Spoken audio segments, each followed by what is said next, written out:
The sun's last rays painted the sky in bruised purples and fiery oranges, casting long, skeletal shadows that stretched across the cracked pavement like reaching fingers. I hesitated, clutching the worn, leather-bound diary tighter in my hand, its edges frayed and pages yellowed with age. It was my grandfather's, his handwriting, curled and spidery, filled with cryptic sketches and fragmented notes about the funhouse mirrors. The air was thick with the scent of damp wood and rust, a perfume of lost joy and forgotten memories. The carousel horses lay broken, their once vibrant colors faded to ghostly pastels. The Ferris wheel loomed in the distance, its metal frame creaking faintly in the rising breeze, as if groaning under the weight of its own decay. Despite the park's desolation, it pulsed with a strange energy, a heartbeat I could feel echoing beneath my skin. I stepped forward, the gravel crunching beneath my boots, and approached the funhouse entrance. The building wore its age like a shroud, peeling paint, shattered windows, and a crooked sign barely hanging on by a single nail. The mirrors lining the entrance hallway caught the dying light, their surfaces mottled and streaked with grime. But as I gazed into one, my breath caught. My reflection wavered, twisting into something unfamiliar. The glass seemed alive, breathing slowly, exhaling shadows that danced at the edges of my vision. A shiver ran down my spine. I blinked hard, and the reflection snapped back to my wide eyes and tangled dark hair. But the seed of unease had been planted. I unfolded the diary again, scanning the cryptic text about the mirrors' power, how they trapped souls, distorted reality, and whispered secrets best left unheard. A faint, hollow laugh drifted from somewhere deep within the funhouse, fragile and fleeting, yet unmistakably there. My heart hammered. The mirrors around me seemed to pulse with a sinister rhythm, as if they were watching, waiting. I swallowed hard and stepped inside, the threshold closing softly behind me like a whispered warning. Each mirror reflected not just my image, but something more, something fractured and wrong. My own face stared back at me, but with eyes that glimmered with a strange, unspoken fear. The walls seemed to breathe, the air thickening with the weight of secrets and shadows.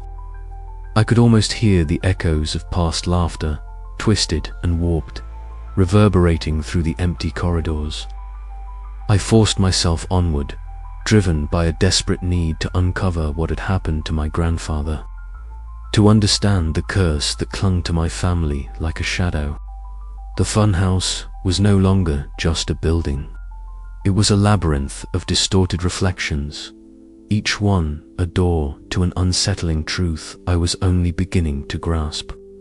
And as the last light faded, I realized the park wasn't as abandoned as it seemed. Something lurked in the glass, watching, waiting for the moment I would slip beyond the veil of reality and into the nightmare woven through the mirrors. I whispered to myself, a fragile promise as much as a plea, I would find the truth, no matter the cost. But as the shadows deepened, I couldn't shake the feeling that the funhouse had already claimed me. I hesitated on the threshold, the dying light of dusk casting long shadows that slithered beneath my feet. The air smelled stale and cold, like forgotten dreams trapped in dust. My fingers tightened around the worn leather spine of my grandfather's diary as I stepped inside. The first thing that hit me was the silencer, thick, suffocating quiet that swallowed the faint creaks and groans of the decaying amusement park outside. Then my breath caught as I caught sight of my reflection. The mirror's surface rippled like disturbed water, and there I was, but not quite. My dark hair fell messily, but my eyes were darker, shadowed with something I didn't recognize. My lips curled into a smile that twisted at the edges, a smirk that I had never worn. I jerked back instinctively, heart pounding wildly in my chest. "That's not me," I whispered, voice trembling.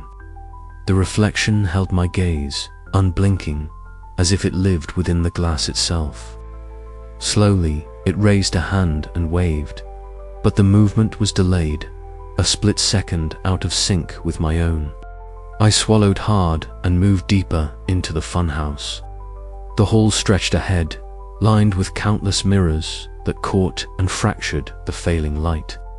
Each mirror reflected not just me, but different versions of the world outside, drieds twisted into grotesque shapes, skies swirling with unnatural hues, and shadows dancing just beyond the edges of my vision. I reached out a tentative hand to touch one of the mirrors. The cold glass shocked my skin, but what froze me was the way my reflection hesitated, lagging behind my movements. Then, almost imperceptibly, that reflection twisted into a grin that was anything but friendly. A faint sound tickled my ears, a soft, eerie chuckle slipping through the air. A clown's laughter that seemed to seep from the mirrors themselves. I spun around, heart racing, but the corridor was empty except for my distorted reflections. Panic clawed at my throat as the reflections flickered and shifted. Shapes formed and dissolved in the glass, sometimes the cracked porcelain face of a grotesque clown. Hollow eyes staring deep into mine before melting away into darkness. My skin prickled with cold fear. I backed away, hands trembling, my own voice a shaky whisper. "Grandfather, what is this place?" The mirrors seemed to pulse, alive and watching. I realized then that the funhouse was no longer just an old building. It was a prison of warped realities, a place where reflections held secrets and nightmares waited patiently behind the glass. As I stood there, caught between the real and the unreal, I knew one thing with terrifying clarity. The funhouse had begun to claim me, and the clown was waiting. But I had come too far to turn back now. My grandfather's diary was my only guide, and the promise of answers pushed me forward, deeper into the maze of mirrors and lies. Each step echoed in the hollow funhouse, a countdown to whatever nightmare lurked ahead. I forced myself to breathe, to steady my shaking hands. I had to face the reflections, no matter how distorted and cruel, because some truths only reveal themselves when you look through the glass, and sometimes the glass looks back with eyes full of darkness. My journey had truly begun. I hesitated at the threshold of the next chamber, the air thick with an oppressive silence that seemed to swallow every sound I made. My heart pounded with a desperate urgency, each beat echoing like a drum in the hollow corridors lined with mirrors that seemed to breathe and pulse with a life of their own. As I stepped forward, the surface of the nearest mirror rippled faintly, and I froze, eyes locked on the figure staring back at me. It was me, or rather, a twisted version of me, younger and trembling, with wide eyes brimming with a silent plea. The reflection's lips quivered, mouthing words I couldn't hear. Its hand pressed flat against the glass, as if trapped behind an invisible barrier. A cold shiver ran down my spine as the glass distorted our faces, bending them into grotesque shapes that blurred the line between reflection and reality. I shook my head, trying to dispel the creeping dread that clawed at my mind. "Who are you?" I whispered, though no answer came except the faintest echo of a sob. Moving cautiously, I found myself surrounded by more mirrors, each reflecting a different version of me, some braver, others terrified, all fractured fragments of my childhood fears. There was the girl who had once been afraid of the dark, clutching a tattered teddy bear. The one who had been abandoned in a crowded playground, alone and forgotten. The one who had heard strange noises in the night and imagined monsters lurking just beyond the door. Their eyes followed me as I passed, full of silent accusations and longing. I could almost hear their whispered regrets, the echoes of fears I thought I had long buried. Suddenly, a faint laughter echoed through the hallway, chilling, high-pitched sound that made the hairs on my arms stand on end. It was the clown. The laughter twisted and stretched, bouncing off the cracked surfaces until it seemed to come from everywhere and nowhere. I pressed my hands to my ears, but the sound only grew louder, more insistent. "Stop," I pleaded, my voice trembling. "Please, leave me alone." But the laughter only deepened, accompanied by soft whispers that slithered around me like smoke. Words I couldn't quite catch, promises and threats woven together in a sinister tapestry. Panic surged through me, and I stumbled backward, slamming into a mirror that cracked under the impact. The fractured glass reflected a dozen versions of myself, their faces contorted with fear and pain. Then, in the shattered shards, I saw the cracked porcelain face of the clown, its hollow eyes staring directly at me. The twisted smile stretched wider than any human mouth should, revealing teeth sharp and jagged. It was there, just beyond the glass, a malevolent presence that fed on my fear. I swallowed hard, trying to steady my ragged breath. "Why are you doing this?" I demanded, my voice barely a whisper, but the clown only tilted its head, mockery gleaming in those empty eyes. Clutching the diary to my chest, I sank to the floor, the worn pages cool beneath my fingertips. I flipped it open to a passage I had read before, but now absorbed with new urgency.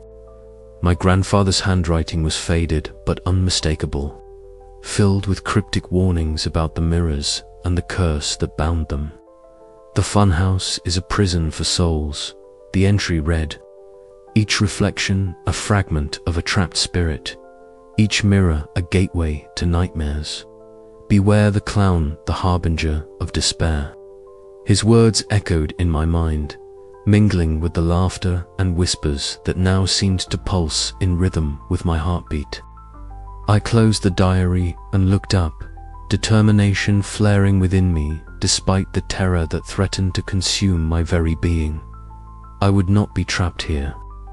I would uncover the truth behind my grandfather's disappearance and the curse that haunted this place.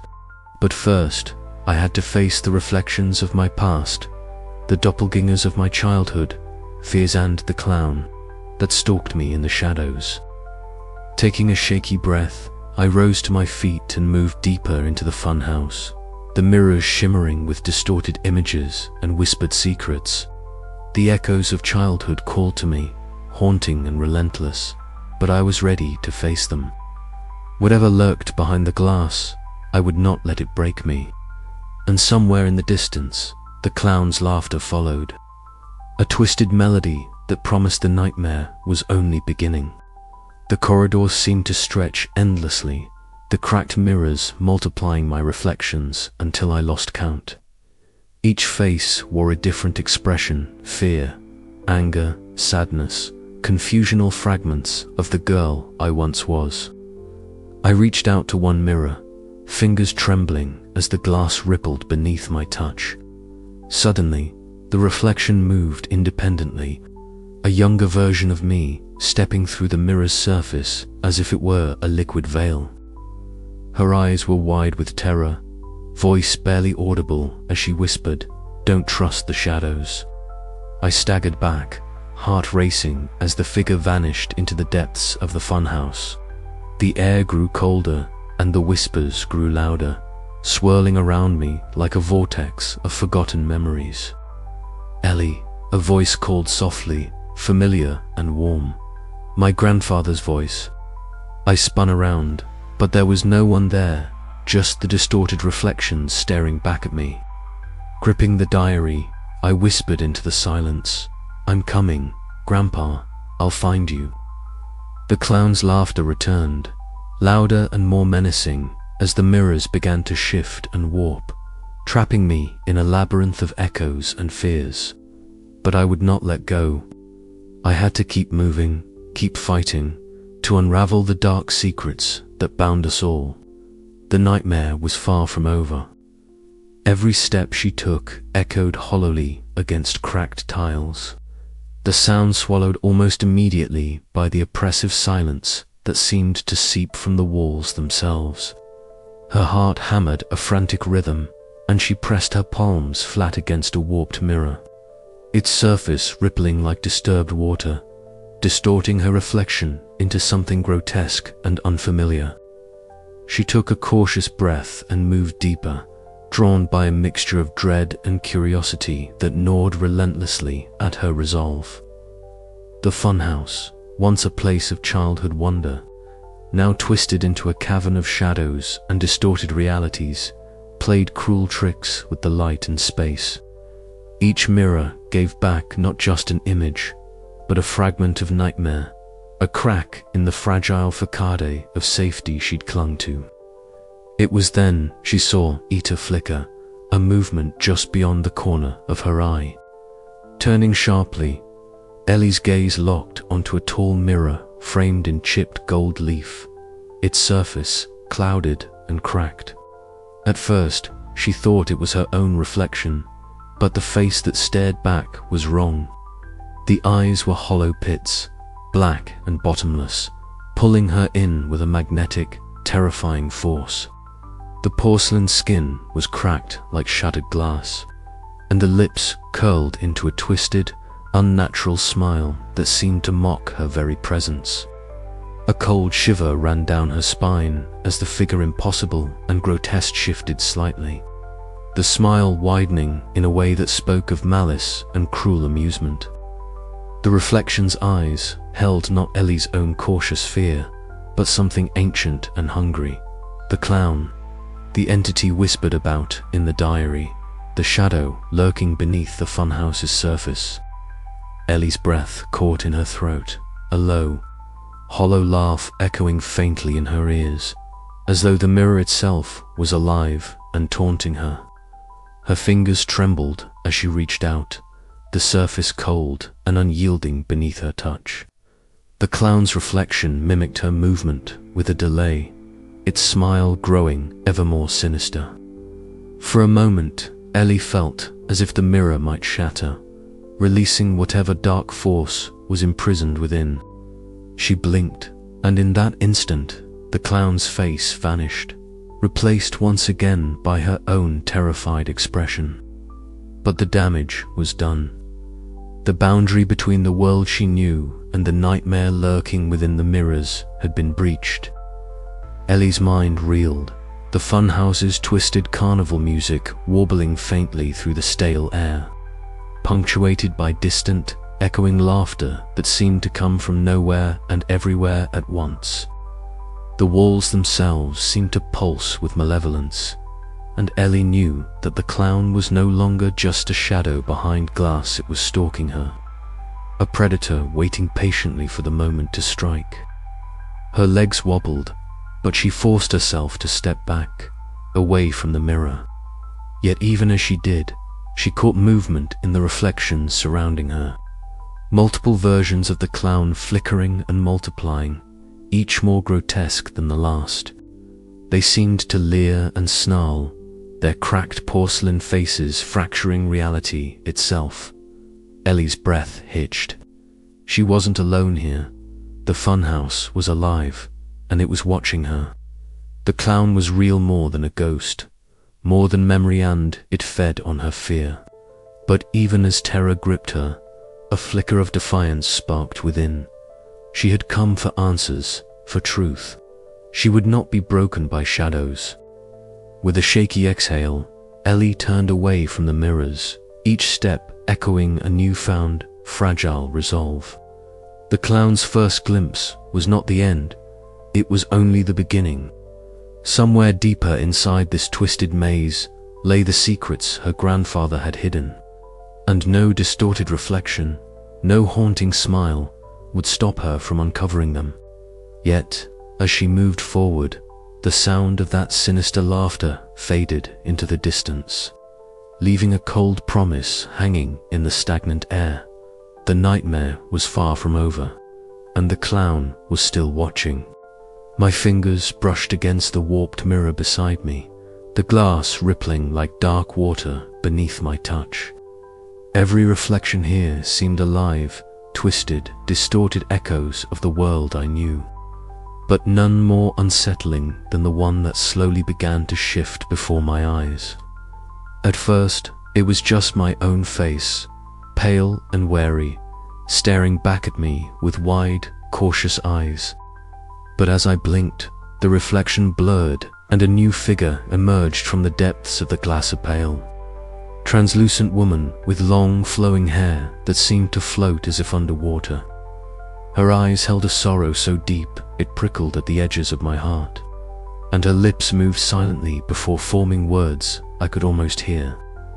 "Ellie," she whispered, the name hanging in the air like a fragile thread connecting us. "Beware the clown. He feeds on fear and despair. The mirrors are his prison, and his prison is yours if you're not careful." I stumbled back, my breath catching in my throat. "Who are you? How do you know my name?" She smiled faintly, a ghost of kindness amid the darkness. "I am Mara, trapped like you, caught within these glass walls. I was once like you, a visitor, a hopeful soul, but the funhouse does not forgive." Her form flickered, the edges wavering like mist caught in a breeze. "He watches, waits. The clown's laughter is your enemy. His tricks are deadly. Trust not every reflection. Some are lies crafted to ensnare." I swallowed hard, trying to steady my shaking hands. How do I fight him? How do I escape? Mara's eyes glistened with a mixture of despair and hope. "Strength lies not in fleeing, but in facing the darkness. Remember the diary your grandfather's words hold keys the clown fears. But beware the mirrors, twist truth and trap souls. You must hold fast to who you are." I reached out, my fingertips trembling as they brushed the cold glass. For a moment, I thought I felt her touch, a fleeting warmth that contrasted the chill seeping from the mirror. Her eyes locked onto mine, and I sensed a silent plea: "Help me, as I must help you." Then, as suddenly as she had appeared, Mara's figure began to dissolve into the swirling reflections, leaving behind only the cracked glass and the faint echo of distant laughter that sent a shiver down my spine. Alone again, I pressed my forehead against the mirror, the cold surface grounding me amidst the growing tempest of fear and uncertainty. Mara's warning lingered like a beacon, fragile but real. The clown was watching. The curse was alive, and I had a chance, however slim, to fight back. As I turned away, the funhouse seemed to pulse with a dark energy, the shifting corridors whispering secrets and threats. But beneath the dread, a flicker of hope burned, a promise that I might yet unravel the twisted reflections and escape the nightmare that had claimed so many before me. With Mara's words etched in my mind, I steeled myself. The game was far from over, and the clown's twisted smile awaited. But I was no longer just a frightened girl lost among shattered mirrors. I was a survivor, ready to face the darkness head-on.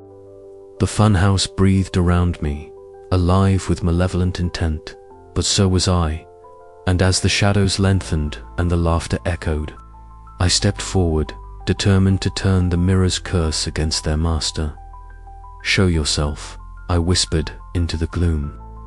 "I'm ready." The silence that followed was thick and heavy, but beneath it, I sensed a stirring shifting of realities that promised the nightmare was only beginning. And so, I plunged deeper into the maze of glass and shadows, guided by a ghost's warning and my own unyielding will. The clown waited, but I was no longer lost. I was fighting back. The shattered reflections awaited, and in their fractured depths, I would find the truth or be consumed by the darkness forever.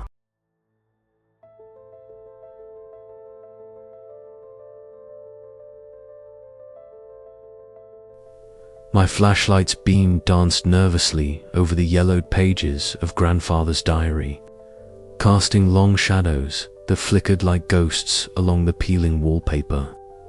I swallowed hard, the stale air thick with dust and the faint scent of rusted metal and forgotten laughter.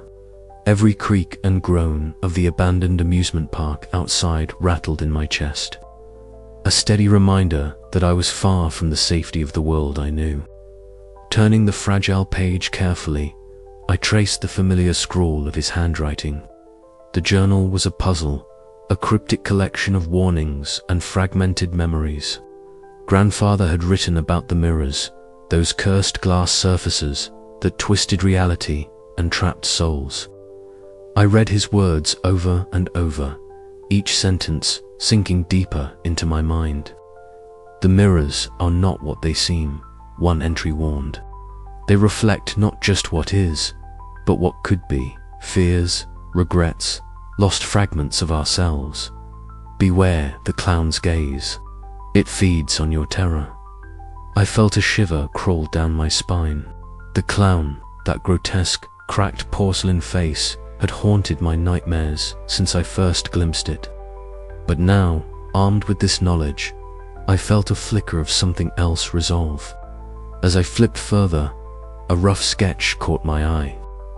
It was a labyrinth of mirrors, an intricate maze with a small symbol marked deep within, a broken heart encased in glass. Beneath it, a note in my grandfather's shaky hand read, "A secret passage lies here, the heart of the curse." The room seemed to close in around me, the distant echoes of the funhouse growing louder, as if the very walls whispered warnings. My mind flashed back to a memory I hadn't thought of in years. Grandfather's stern face as he held me close one summer afternoon. "Ellie," he said softly, his eyes dark with fear, "never trust the reflections in that funhouse. They lie, they trap." His voice trembled then, a crack in his usually steady demeanor. I had dismissed it as childish superstition back then, but now it carried a weight I couldn't ignore. I closed the diary gently, the worn leather cover cool beneath my fingertips.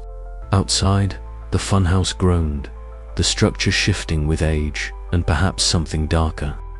A faint, chilling laugh echoed from deep within the mirrors, the clown's signature mockery. But I was no longer just the frightened girl who had wandered into this place. Grandfather's words, his warnings, and his sacrifices had become my armor. I took a deep breath and rose, the diary clutched tightly to my chest. Whatever awaited me beyond these mirrored walls, I was ready to face it, to uncover the truth, confront the shadows of my past, and perhaps, finally, break the curse that had haunted my family for generations. Steeling myself, I moved deeper into the funhouse, where every reflection might be a trap, every shadow a lurking fear. The journey ahead was uncertain, the danger real. But the fragments of the past I had uncovered were a guiding light, in the darkness a fragile hope that I could survive the nightmare within the mirrors. As I stepped forward, the air grew colder still, and the distant laughter faded into a sinister silence. The real test was only beginning. The walls, if they could be called, that were nothing but mirrors, stretching endlessly in every direction, reflecting the dimming light in fractured shards. My footsteps echoed hollowly, a lonely sound swallowed almost immediately by the labyrinth of glass. I froze as my reflection multiplied, splintering into dozens of images that moved independently of me. Some smiled with twisted, cruel grins. Others twisted their faces in silent screams. My eyes were wide and filled with a mix of fear, regret, and something I couldn't quite name. It was as if each reflection held a fragment of my childhood nightmares, my deepest regrets, and the unspoken fears I had buried beneath layers of normalcy. "Ellie," a voice whispered, soft but unmistakably my own. It echoed from every mirror, overlapping and overlapping, until it was a cacophony of whispers that wrapped around my mind like a noose.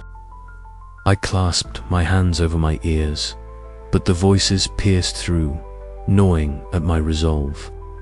Suddenly, one reflection stepped forward, a doppelganger, whose eyes were hollow voids, mouth twisted into a mocking smile.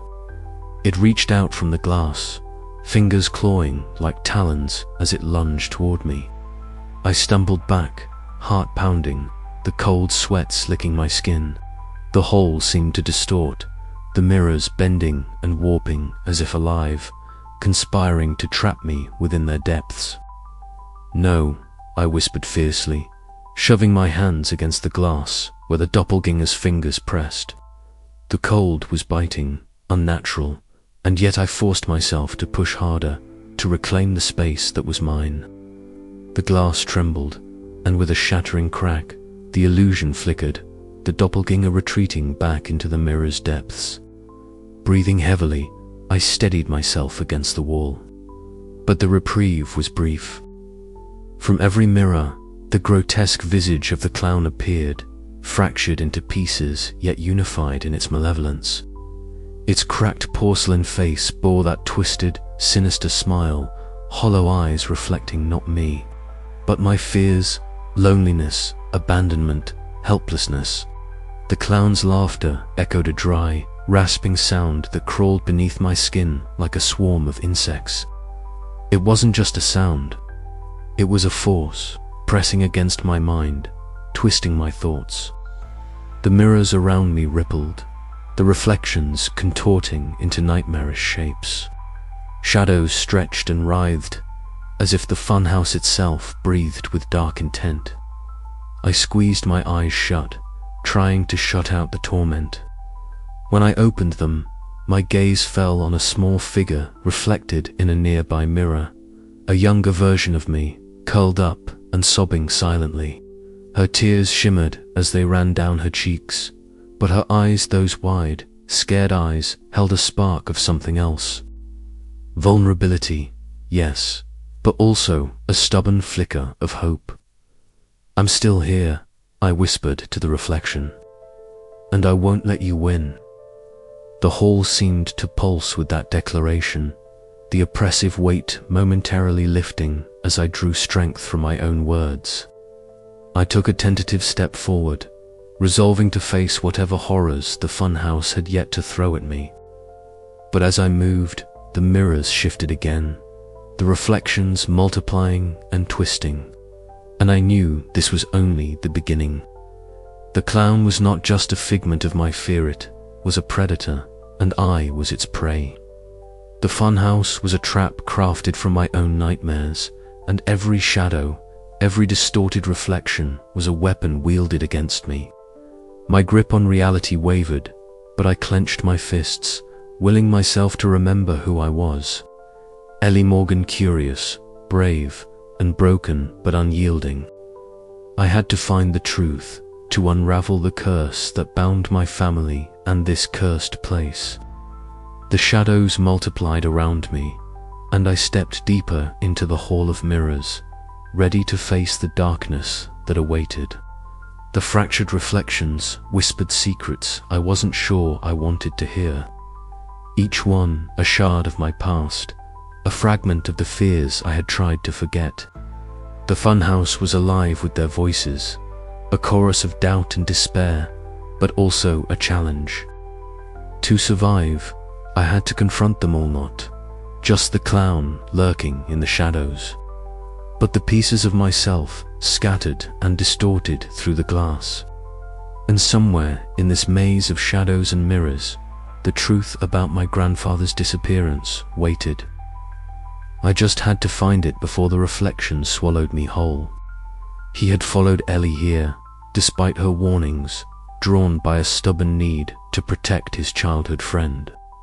The abandoned rides groaned softly in the wind, their skeletal frames casting long, twisted shadows across the cracked pavement like ghosts of a forgotten joy. He paused before the funhouse, its peeling sign flickering in the dying light, the warped windows reflecting 1,000 fractured images. Tommy's heart pounded as he called out, his voice breaking the eerie silence. "Ellie, please, come out of there. It's not safe." Inside, Ellie was standing just beyond the entrance, staring into a mirror that warped her reflection into something grotesque, her eyes sunken, a cruel smile twisting her lips. She shivered, the glass seeming to pulse under her fingertips as if alive. Tommy's voice echoed faintly through the distorted air, a tether to the real world. "Tommy," she whispered, her voice trembling. She pressed her palm against the cold glass, longing to reach him, to feel solid ground beneath her feet. But the funhouse was a living trap, its walls bending reality, and no matter how much she wished, she could not cross the threshold back to him. Tommy moved closer, his fingers brushing against the outside of the window, matching her gesture. For a fleeting moment, their hands seemed to almost touch, separated only by the cruel barrier of the funhouse's curse. His eyes were wide with fear and helplessness, his heart aching to do more than call to her through the glass. "Ellie, please. We can find a way out together," he pleaded, voice thick with emotion. But Ellie's reflection flickered, shifting into a twisted doppelganger that sneered and lunged at her from the glass. She stumbled back, gasping as the shadows inside the funhouse deepened. The oppressive stillness returned as Tommy reluctantly stepped away, his figure swallowed slowly by the encroaching dusk. The funhouse loomed behind him like a beast awaiting its next victim, its sinister presence a dark wound against the fading light. Ellie's laughter, distorted and hollow, echoed faintly through the cracked windows. It was a sound that carried both defiance and despair, a haunting reminder that she was growing ever more isolated within the funhouse's grasp. She was alone now, trapped between realities, forced to face the shadows and the clown's malevolent game without the comfort of her friend. Outside, Tommy looked back once more, the weight of helplessness pressing down on him. He couldn't follow her into the funhouse's shifting maze, and the distance between them felt like an insurmountable chasm. Yet in his heart, a flicker of hope remained, a belief that Ellie's strength could break through the darkness. Inside, Ellie steadied her breath, wiping a tear from her cheek as she turned away from the mirror. She whispered to herself, a mantra against the creeping fear. "I won't be trapped. I'll find the way." But as the funhouse walls seemed to close in and the distorted reflections multiplied, the weight of her solitude pressed heavier than ever. The clown's laughter wove through the air once more, a chilling reminder that the nightmare was far from over. The night deepened, and Ellie stepped further into the funhouse's heart. The boundary between friend and foe, reality and illusion, growing thinner with every step. The once vibrant painted horses were frozen mid-gallop, their chipped eyes staring blankly into the encroaching dusk. Her footsteps echoed softly against the cracked concrete, swallowed quickly by the eerie silence that had settled over the abandoned amusement park. As she passed beneath a broken string of faded carnival lights, a sudden movement caught her eye. Near a stain of peeling paint and a toppled popcorn stand stood a figure hunched over a mop bucket, his weary frame silhouetted against the dying light. An old man, dressed in a grimy janitor's uniform, his cap pulled low over a shadowed face, looked up slowly. His eyes, tired but sharp, met hers with a piercing intensity that made Ellie pause. "You shouldn't be here," he said, his voice low and gravelly, carrying the weight of years spent wandering these grounds. There was no menace in his tone, only a tired warning, but Ellie felt a shiver run down her spine. "I have to find out what happened to my grandfather," she replied cautiously, gripping the diary tighter. "He disappeared here." The janitor's gaze shifted, flickering with something unspoken, regret, fear, or perhaps memory. This place, it's not what it seems. The funhouse, especially. The mirrors, they don't just reflect. They trap. They twist. If you look too long, you'll lose more than your reflection. Ellie swallowed hard, the breath catching in her throat as the words sank in. She'd seen the mirrors, distorted, shifting, alive almost, and she'd felt the pull, the way they seemed to watch her back. But hearing it from someone else, a man who had lived with the park's secrets, made the danger feel real, immediate. "Why are you telling me this?" she asked, her voice barely above a whisper. The janitor's eyes darkened. "Because I've seen what happens to those who stay too long. They become part of the funhouse, just reflections in a glass prison. You don't want to end up like them." Around them, the shadows lengthened, and the distant, distorted laughter of a clown echoed faintly, twisting the air with an unseen menace. Ellie's heart pounded as an icy breeze stirred the broken fragments of paper at her feet. "Be careful," the janitor warned one last time before turning away, his footsteps slow and deliberate as he vanished into the gathering darkness. Left alone, Ellie stared after him, her mind racing. The decaying park no longer felt like a forgotten relic of childhood joy, but a trap woven with shadows and lies. The funhouse's mirrors beckoned, promising answers but threatening a fate worse than disappearance. With trembling hands, she tightened her grip on the diary, its pages whispering secrets she was determined to unravel. Yet, beneath her resolve, a seed of doubt took root. How much of what she saw could she trust, and how long before the funhouse claimed her too? She took a deep breath, the cold air sharp in her lungs, and stepped forward toward the looming silhouette of the funhouse, where every mirror held a distorted truth waiting to be faced. As the laughter faded into silence, Ellie's shadow stretched long against the cracked pavement, merging with the darkness that awaited her inside the funhouse's warped walls.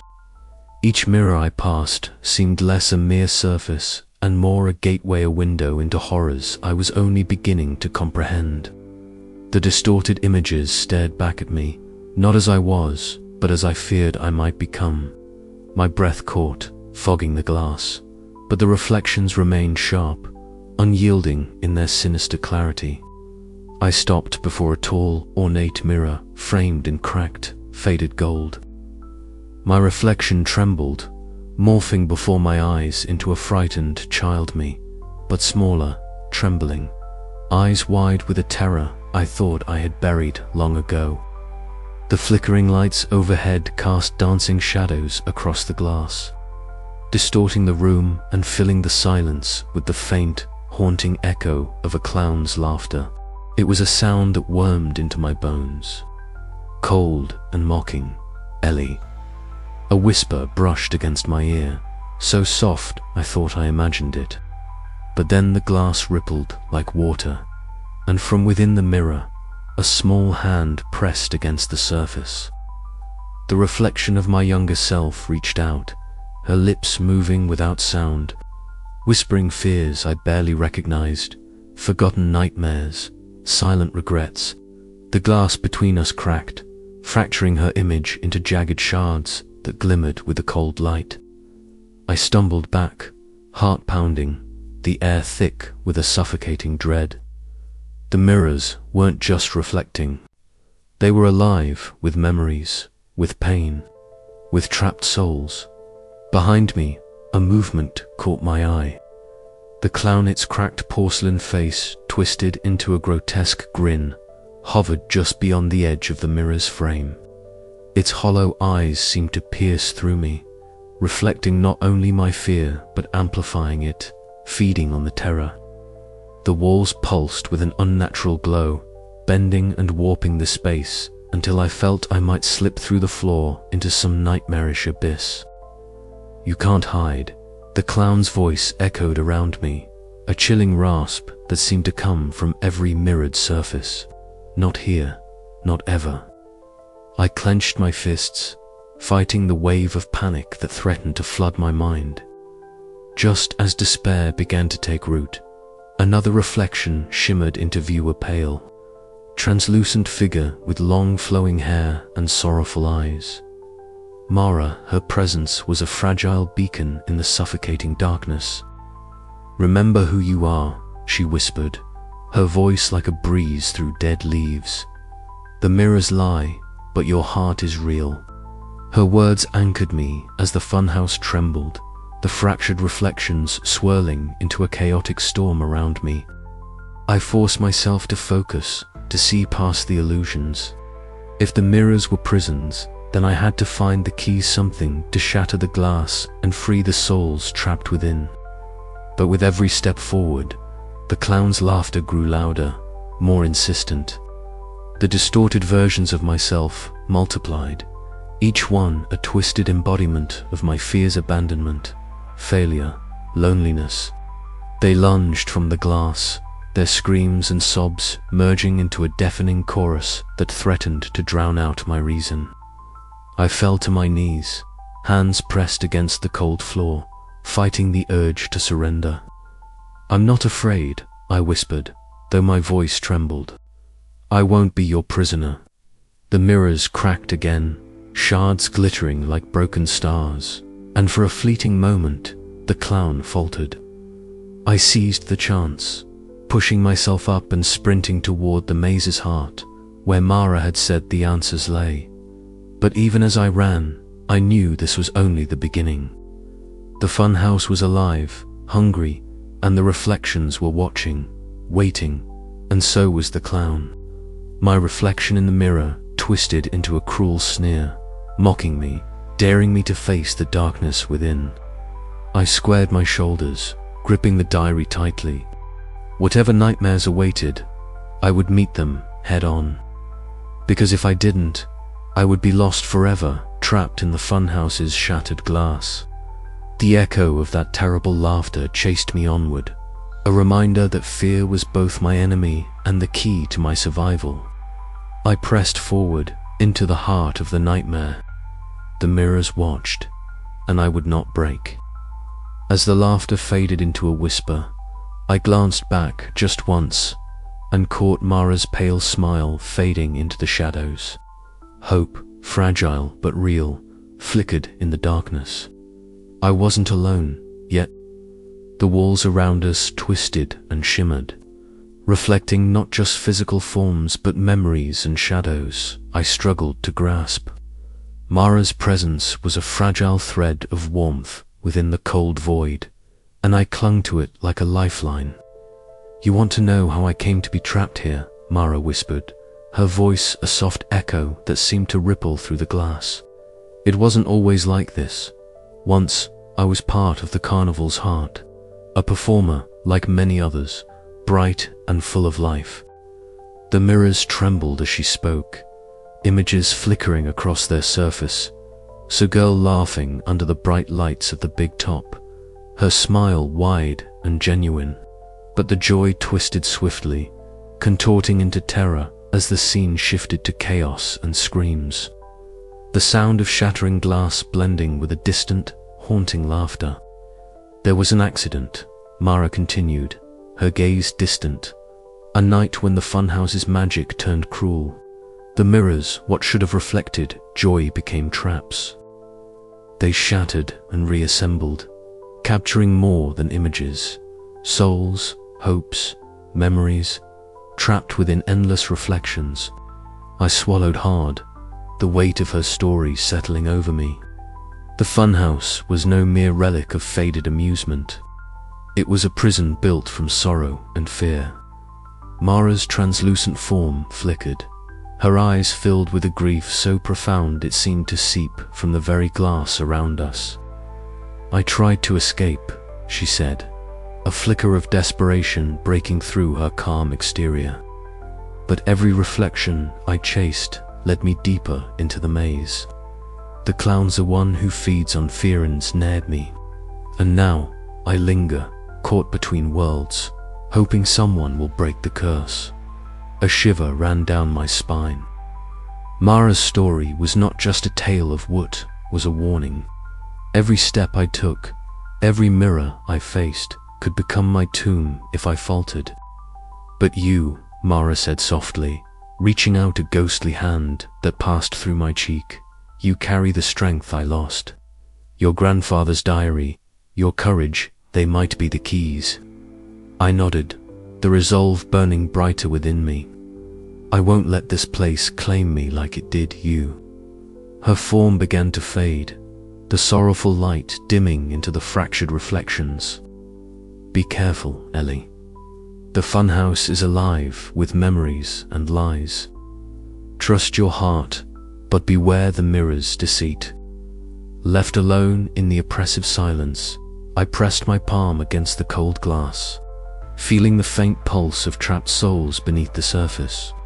Mara's story etched itself into my mind, a reminder of what was at stake. The funhouse was more than distorted reflections. It was a living nightmare, fueled by pain and fear. I took a deep breath, steadying myself against the rising tide of dread. The path ahead was uncertain, shadowed by the clown's malevolent presence, but I had to press on. For my grandfather, for Mara, for the truth buried within these broken mirrors. The funhouse seemed to pulse around me, the distorted reflections shifting with new urgency. Somewhere in this maze of glass and shadows lay the secret to ending the curse and to finally escaping the nightmare that had ensnared so many before me. As I moved forward, Mara's haunting tale lingered, a spectral echo pushing me onward. Every step deeper into the funhouse was a step closer to the truth, but also a step deeper into darkness. I could feel it pressing in whispering, mocking, waiting.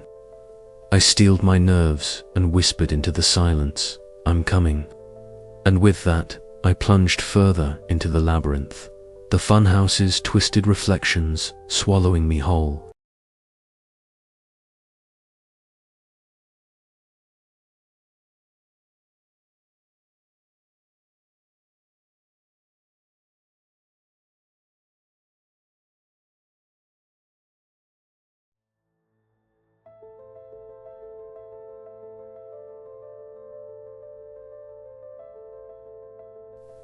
Dust motes swirled in the stale air, disturbed by her restless movements as she sat cross-legged on the warped wooden floor. Her fingers trembled slightly as they traced the delicate, yellowed pages of her grandfather's diary. The leather cover had long since cracked and faded, but the weight it carried was immense. Each page held secrets she was desperate to unravel, each word a thread pulling her deeper into the dark tapestry of the funhouse's curse. Her eyes darted across the faded ink, the handwriting looping and elegant, a stark contrast to the chaotic images that haunted her dreams. The diary had guided her this far, whispering clues about her grandfather's fate and the sinister magic woven into the funhouse mirrors. Tonight, she was determined to uncover the final piece, the secret that might end this nightmare. A sudden draft swept through the broken windows, carrying with it the faintest whisper. Ellie's breath caught. She glanced up, heart pounding, and caught a glimpse of pale movement in a cracked mirror across the room. Mara's translucent figure flickered like a candle flame, her sorrowful eyes meeting Ellie's with an unspoken urgency. The ghostly woman's thin lips parted, but no sound escaped. Still, the message was clear. Ellie was not alone, and she must press on. Settling back onto the floor, Ellie returned her attention to the diary. Her fingers paused over a strange series of symbols scrawled in the margins, a cipher cleverly hidden beneath layers of faded script. A sense of electric anticipation prickled at her skin as she began to decode the cryptic message. The symbols, once indecipherable, formed a map of sorts, an arcane guide to the mirrors that held the key to the curse.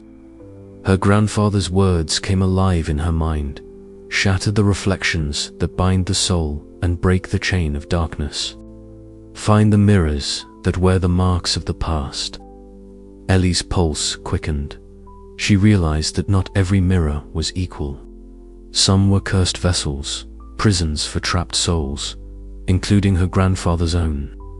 Identifying these mirrors would be dangerous, but it was the only way to free herself and those lost within the funhouse's shifting realities. Outside, the funhouse groaned as if stirred by her discovery. The warped glass walls rippled like liquid, distorting her reflection into grotesque shapes. Shadows lengthened and twisted, whispering warnings she could no longer ignore.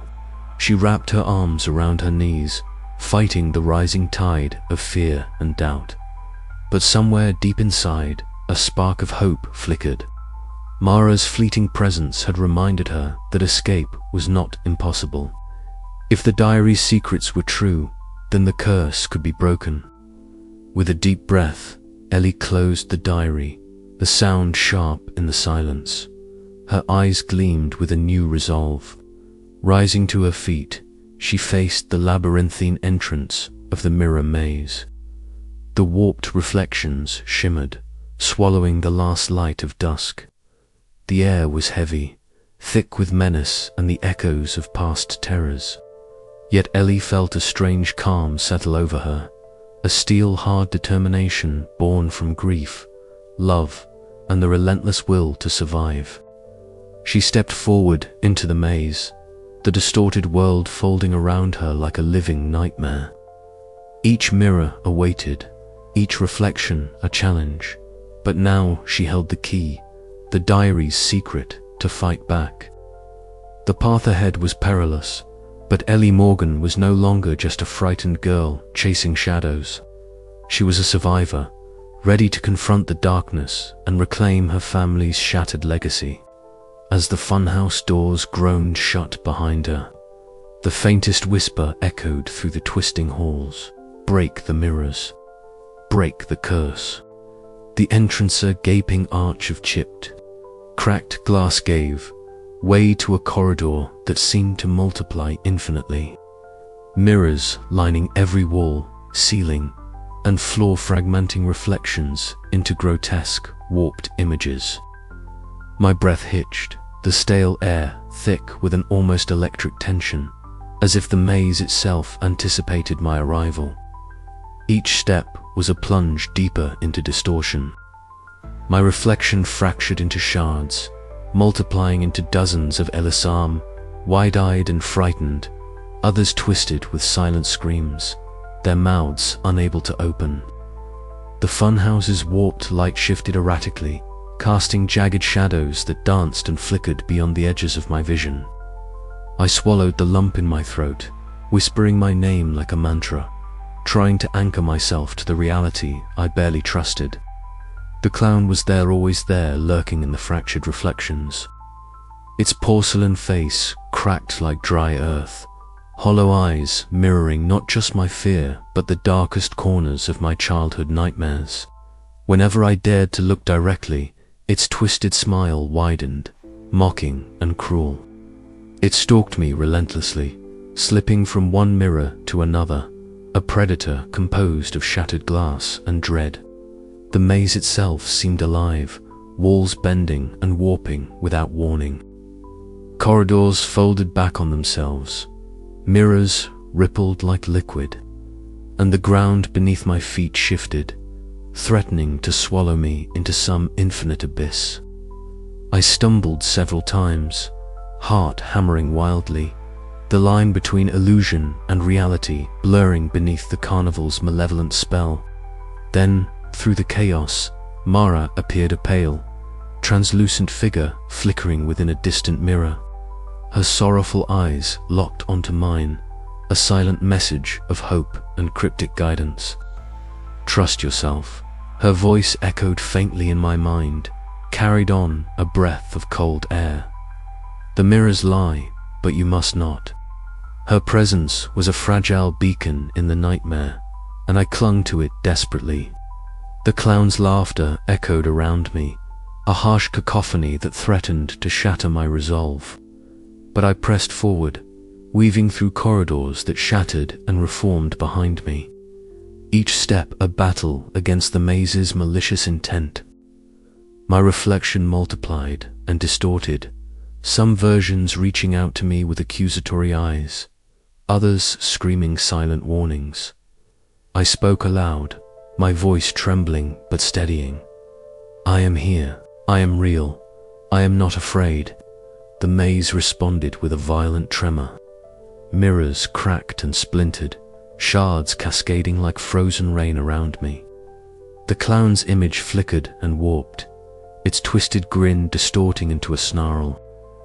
Yet, amid the chaos, I found clarity, a thread of truth weaving through the madness. I moved with purpose now, guided by Mara's spectral whispers and my grandfather's diary's cryptic clues. Each step was a defiance of the funhouse's curse, a challenge to the malevolent force that sought to trap me forever in this fractured reality.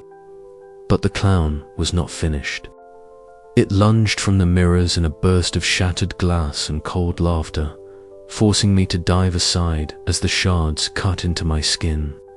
Pain exploded, sharp and searing, but I pushed on, adrenaline dulling the sting.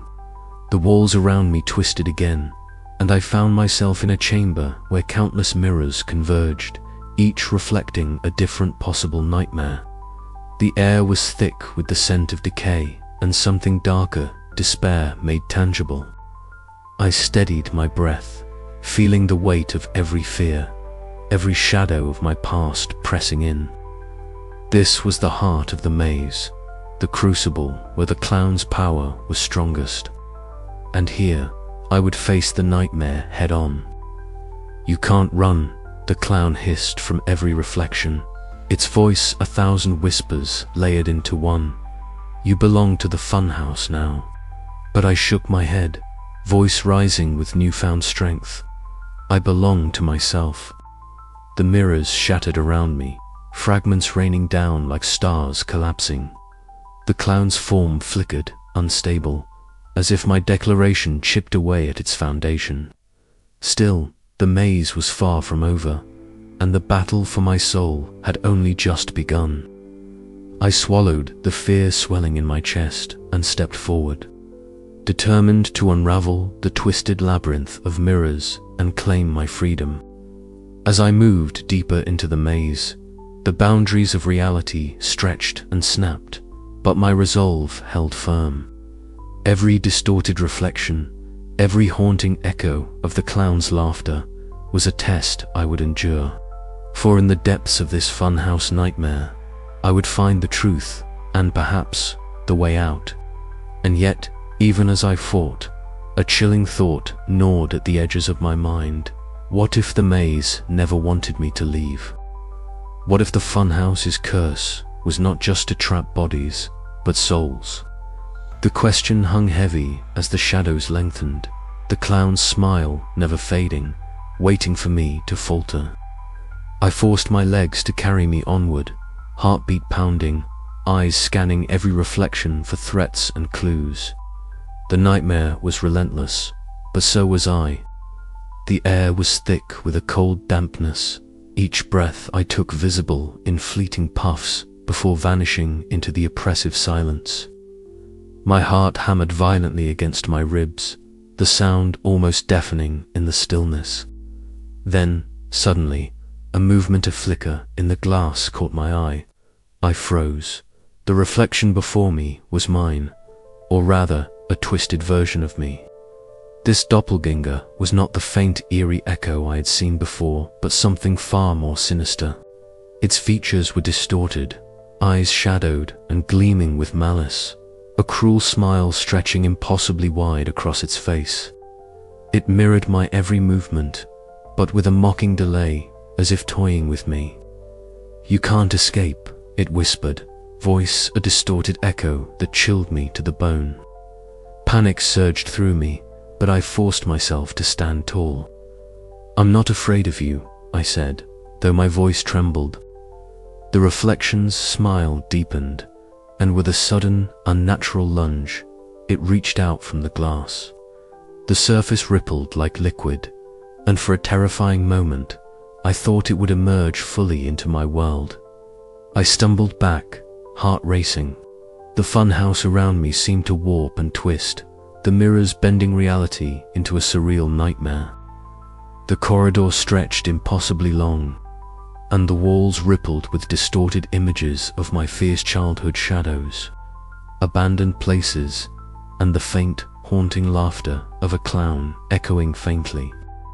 Every step I took was met with a mirrored shadow, the hostile doppelganger advancing relentlessly, its eyes never leaving mine. I realized then that this reflection wasn't just a trick of the light, it was a trap, designed to imprison me within the funhouse's cruel illusion. Desperation clawed at me, but I forced myself to think. The diary had warned me about the mirror's power, how they could trap souls, twist realities, and feed on fear. I needed to outsmart this creature, to find a weakness in the reflection's hold. I scanned the corridor, searching for anything to use. My eyes caught a faint glimmer and edge of a cracked mirror slightly ajar from the wall. Moving quickly but carefully, I edged toward it. The doppelganger's mocking laughter growing louder, filling the air with a chilling echo. The clown's sinister chuckle joined the chorus, a reminder of the malevolent force manipulating these horrors. With trembling hands, I grasped a shard of broken glass from the floor. The reflection lunged again, but this time I was ready. I swung the shard toward the mirror's surface, and a sharp crack split the air. The glass fractured, spiderweb cracks spreading rapidly, distorting the doppelganger's form until it shattered into fragmented reflections. Its mocking smile dissolving into shards of light. The corridor shuddered, the warped reality flickering. For a moment, I felt weightless, as if the funhouse itself was exhaling. The hostile presence faded, replaced by an uneasy silence broken only by my ragged breaths. I steadied myself against the cold wall, heart still pounding but mind clearer. This victory was fragile, shattering. One mirror would not end the curse, but it was a start. The funhouse was fighting back, but so was I as I moved forward. Deeper into the maze of mirrors, I couldn't shake the feeling that the clown was watching. Its hollow eyes reflecting my fear, waiting for the next moment to strike. But I was no longer just a frightened girl, was a survivor, ready to face whatever nightmares the funhouse could throw at me. The path ahead was uncertain, the boundaries between reality and illusion thinner than ever. But I clung to one truth: I would not be trapped, not yet. And with that thought, I stepped forward into the heart of the funhouse's dark secret, where the next challenge awaited. The corridor stretched out before me, endless and twisting.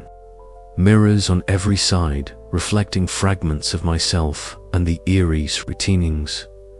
The hostile doppelganger had disappeared for now, but its threat lingered like a shadow at my back. With every step, the cold air bit deeper, and the funhouse's sinister atmosphere pressed in, whispering doubts and fears.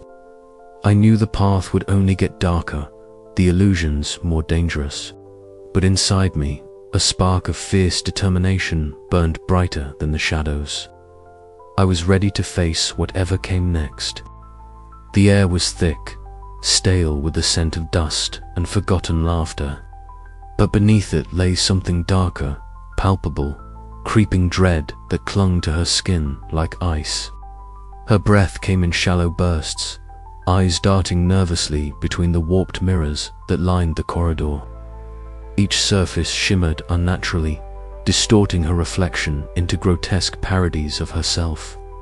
In one, her eyes stretched impossibly wide, black tears tracing down a cracked porcelain face.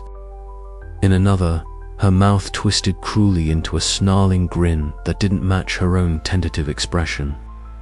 The voices began then soft at first, a chorus of whispers that slithered through the air like serpents. They echoed her doubts, her fears, her regrets. "You're alone," one hissed. "No one will save you," said another. A third whispered her deepest secret, a memory she had buried long ago, the day her grandfather vanished without a trace, leaving behind only the diary that now guided her steps. Ellie's hands trembled as she pressed her palm against a mirror. The glass rippled beneath her touch, distorting her hand into a skeletal claw. Suddenly, the surface cracked with a sharp snap, and her reflection shattered into 1,000 shards, each fragment reflecting a different nightmare. A chill raced down her spine as the clown's laughter echoed, low and mocking, bouncing off the walls like a sinister lullaby. From the shadows within the mirror, the clown's cracked porcelain face emerged, hollow eyes glinting with cruel amusement. Its twisted smile seemed to stretch impossibly wide, mocking Ellie's every attempt to hold on to reason. "You can't escape," the clown whispered, voice dripping with malevolence. "This is my game. Your fear feeds me." Ellie swallowed hard, forcing her eyes away from the horrid visage. She remembered the diary's cryptic phrase, "Hold fast to the light within, lest the darkness consume all." Clenching her fists, she whispered to herself, "I'm not alone. I have to fight." At that moment, a flicker of movement caught her. Arja's pale, translucent figure appeared in a fractured mirror shard. Mara's sorrowful eyes met hers, and though her form was fragile and ethereal, her presence was a bomb to Ellie's fraying resolve. "Beware his tricks," Mara warned softly. "Trust not what you see, but what you feel." Before Ellie could respond, Mara's image dissolved into a mist, leaving her alone once more amid the shifting maze.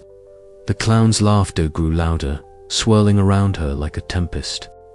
The mirrors multiplied, reflections fracturing and multiplying, creating a labyrinth of illusions designed to trap her forever.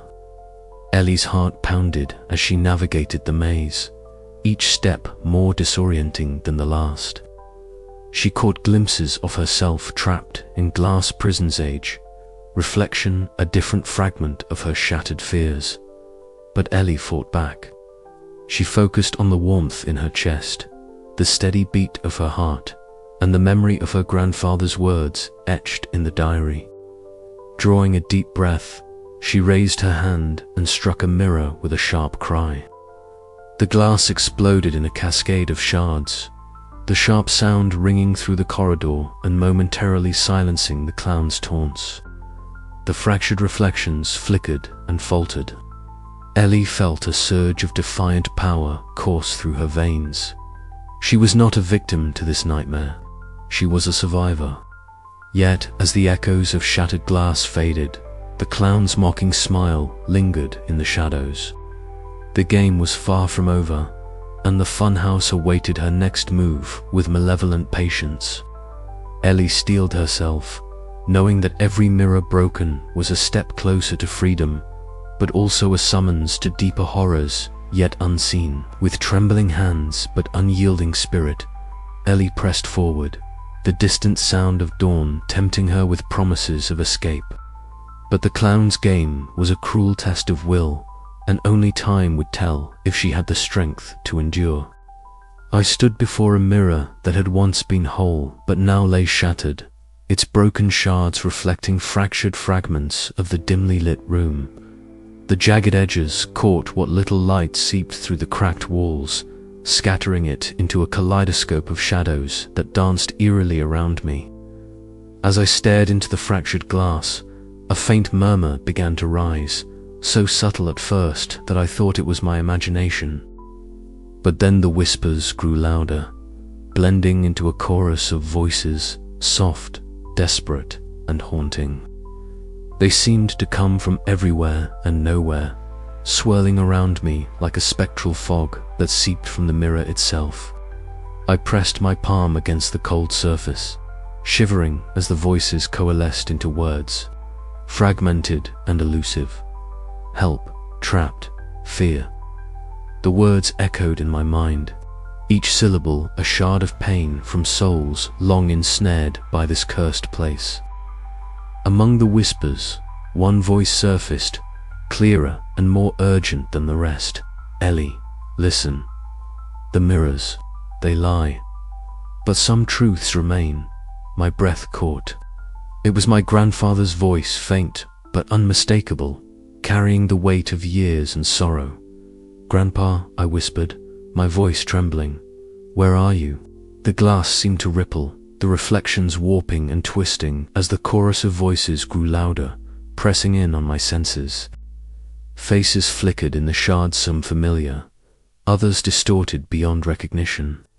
They were the lost, the forgotten victims of this nightmare, caught in the endless web of reflections and fear. The clown, the voice warned, feeds on your doubts, your fears. He twists reality to trap you. Trust not what you see, but what you feel. A chilling laugh bubbled up from the depths of the mirror's darkness, low and hollow, sending a shiver down my spine. The clown's presence was near, stalking the edges of my consciousness like a predator circling its prey. I forced myself to breathe, to steady my racing heart. "I'm not afraid," I said aloud, though the tremor in my voice betrayed me. "I will end this." Suddenly, from the darkest corner of the mirror, a pale figure emerged. Mara. Her translucent form flickered like a candle's flame in the wind, her long hair flowing as if underwater. Her sorrowful eyes met mine, and for a fleeting moment, a fragile smile touched her lips. "You're stronger than you know," she whispered, her voice like the echo of a dream. "But the path is treacherous. Listen to the voices, but hold fast to yourself." Her image faded as quickly as it appeared, leaving me alone with the murmuring shadows and the heavy silence that followed. I pressed my hand again to the glass, feeling the cold seep into my skin, anchoring me to this moment. The voices were no longer just echoes of the past, they were guides, warnings, and reminders of the cost of failure. I had to trust them, even as the clown's laughter clawed at the edges of my mind. Taking a steadying breath, I stepped back from the mirror, resolve hardening within me. The fight was far from over, but I had a new weapon now. The voices of those who had come before, and the faint light of hope they carried. As I moved deeper into the funhouse, the reflections shifted with me, the distorted realities warping and twisting, but I was no longer just a prisoner of fear. I was a seeker of truth, armed with the whispers of the past and the strength to face the darkness ahead. The clown's laughter echoed once more, but this time it felt less like a threat and more like a challenge. I was ready, and so, with every step, the voices in the glass guided me forward, toward the heart of the funhouse, toward the confrontation that would decide not only my fate, but the fate of all those trapped within these cursed mirrors. The shadows shifted, the mirrors whispered, and the nightmare deepened. But I would not falter, not now, not ever. The funhouse awaited.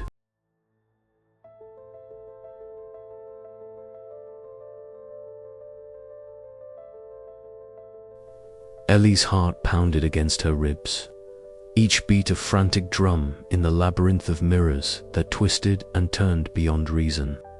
She stood at a junction where corridors reflected infinitely, each mirror distorting her image into grotesque and uncanny forms. She swallowed hard, her wide eyes darting from one reflection to the next, searching for any hint of direction or danger. A shiver ran down her spine as the faintest flicker caught her attention. There, just beyond the fractured glass ahead, a pale figure emerged almost translucent, like a wisp of smoke given shape. Mara, the ghostly presence that had appeared before, her sorrowful eyes filled with an unspoken plea, was back. Ellie exhaled, a mix of relief and disbelief flooding her. "Ellie," Mara whispered, her voice barely more than a breath, yet it carried through the stillness like a lifeline. The maze shifts. Trust your instincts, but heed my warnings. Ellie nodded, her fingers brushing the cold surface of a mirror, as if grounding herself in reality. How do I know I can trust you? Mara's gaze held steady, shimmering with a fragile vulnerability. Because I want to help. Because I was once like you, trapped, afraid, desperate. The maze seemed to pulse around them, the walls twisting and reflecting shadows that danced like sinister wraiths. Mara glided forward, her form flickering as she pointed down a corridor where the glass glowed faintly with an eerie luminescence. This way, watch the floor. Trusting Mara's guidance, Ellie followed, each step measured and cautious. Suddenly, the ground beneath her cracked with a sharp snap. The illusion of solid floor shattered as jagged shards of glass erupted in a deadly cascade. She leaped back just in time, heart hammering wildly. "Thank you," Ellie whispered, breathless. Mara's ghostly form hovered beside her, eyes full of sadness. "There are more traps ahead. The clown controls this place. He feeds on fear, but you must not let it consume you." As they pressed deeper into the maze, mirrors reflected scenes from Ellie's past, fractured memories of laughter and loss, of the grandfather who had vanished within these very walls. Mara's presence was a beacon amid the distorted realities, offering cryptic clues and warnings that kept Ellie one step ahead of the funhouse's deadly snares. In a chamber dimly lit by the sickly glow of fractured glass, Mara's figure paused. Her eyes met Ellie's, a silent communion of shared pain and hope. "You must be strong," she said softly. "The clown's shadow looms closer. But remember, you carry light within you." Before Ellie could respond, Mara's form began to waver, fading into the swirling reflections that filled the room. The haunting laughter of the clown echoed through the halls, a chilling reminder that the malevolent force was ever near. Ellie steadied her breath, clutching Mara's last words like a talisman. Alone once more, she stepped forward into the darkness, determination hardening within her. The path ahead was perilous, but with the fragile alliance forged in the mirror's depths, she would face the encroaching nightmare head-on. The maze shifted around her, mirrors fracturing and reforming in impossible geometries. Every reflection was a challenge, every step a test of will. Yet Ellie moved onward, her eyes scanning for the next sign, the next clue, the next glimmer of hope that Mara's guidance had kindled. Somewhere in the distance, the clown's twisted smile gleamed through a cracked mirror, his hollow eyes fixed on her with malevolent hunger. Ellie's pulse quickened, but she did not falter. She was no longer just a frightened girl lost in a funhouse. She was a survivor, armed with knowledge, courage, and a whisper of hope.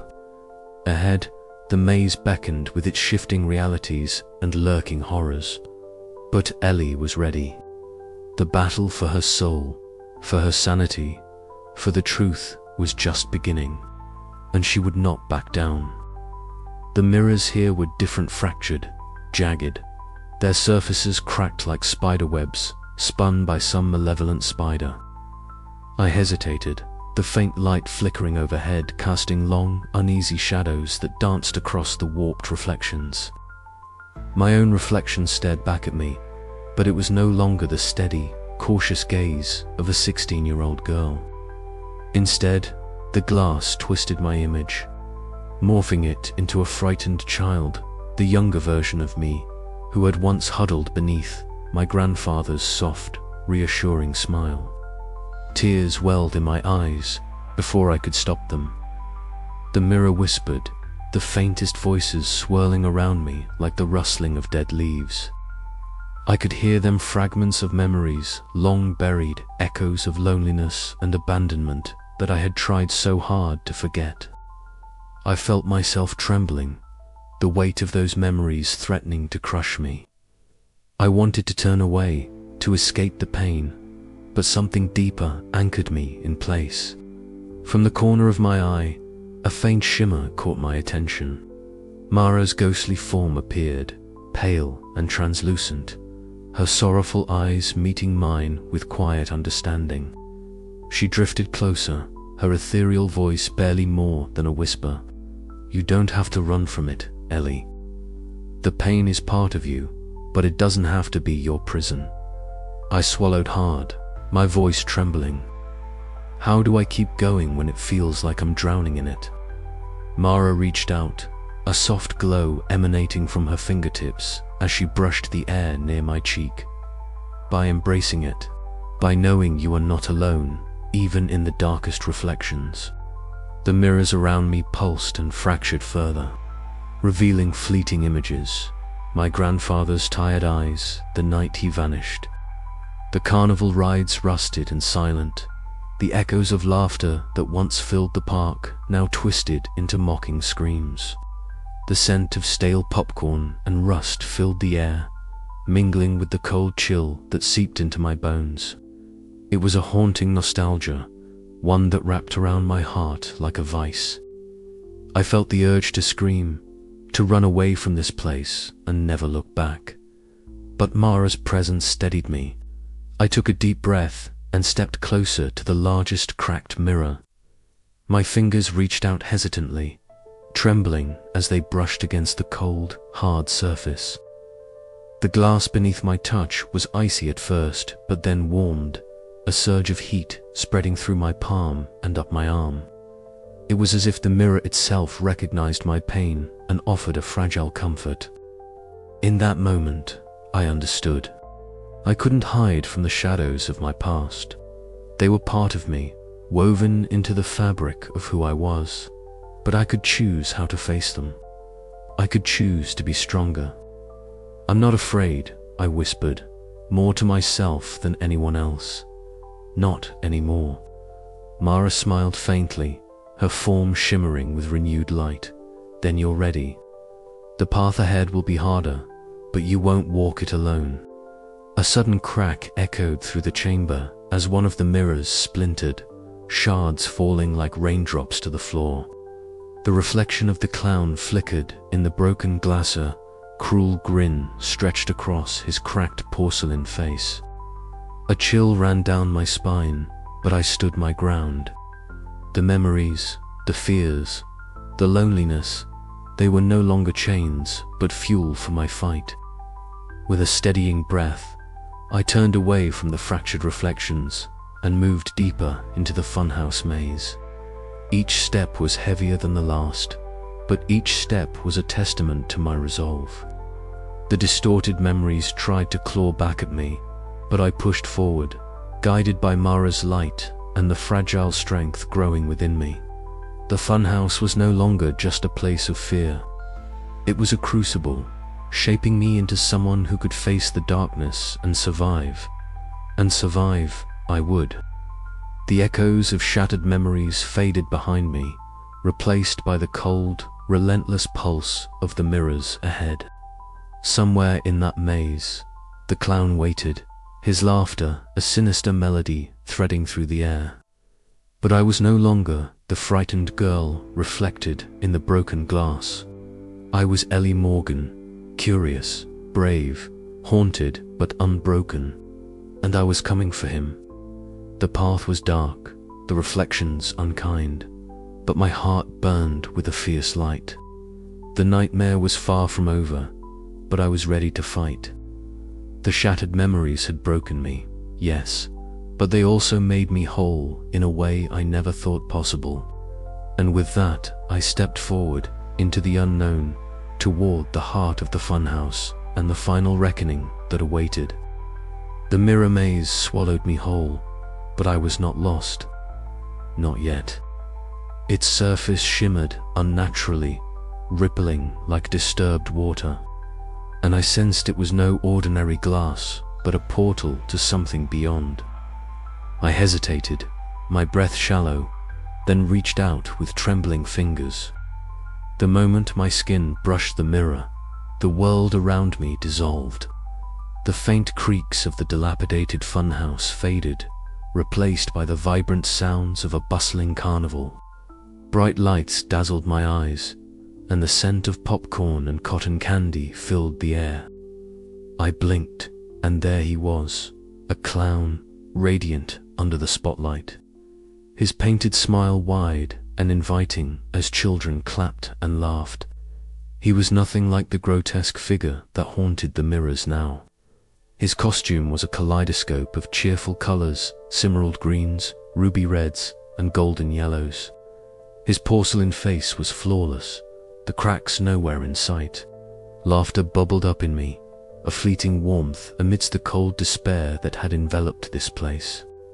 I could almost hear the joy in the crowd, the carefree innocence of a time long past. But as quickly as it appeared, the scene twisted. The vibrant colors bled into shadows, and the laughter warped into frantic screams. The crowd scattered, panic rippling through the once happy carnival. Thick smoke billowed from a nearby ride, choking the air with acrid stench. I watched in helpless horror as the clown stumbled, a scream tearing from his throat. His porcelain mask cracked, splintering like shattered ice, exposing a face contorted in pain and disbelief. Flames licked at his feet, the echoes of the accident reverberating through the carnival's heart. Time seemed to freeze on that moment, the tragic end of a beloved performer's life and the birth of something far darker. My heart pounded, a mix of shock and a deep aching sorrow washing over me. The clown I had feared was not born from malice, but forged from tragedy. The malevolent force that now stalked these halls was a twisted reflection of loss and despair, trapped and corrupted by the very mirrors that once reflected joy.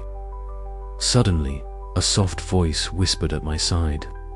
Turning, I saw Mara's pale, translucent form flickering like a candle in the darkness. Her long hair flowed gently, and her sorrowful eyes met mine with a tenderness that pierced through the dread. "He was once human," she murmured, "a soul consumed by grief and bound by the curse of the park. His pain feeds the mirrors, traps the lost, but he is not beyond reach." Her words echoed in my mind as the funhouse seemed to pulse around us. The boundaries between past and present blurred. The walls warped, distorting the space until I was caught between realities. The clown's presence surged, a tempest of shadow and rage that threatened to swallow me whole. I met his hollow gaze in the mirror's depths, seeing not just the reflection of my fear, but a loneliness so profound it threatened to unravel me. His twisted smile faltered for a fleeting moment, revealing a flicker of the man he once was. Breathing deeply, I steadied myself.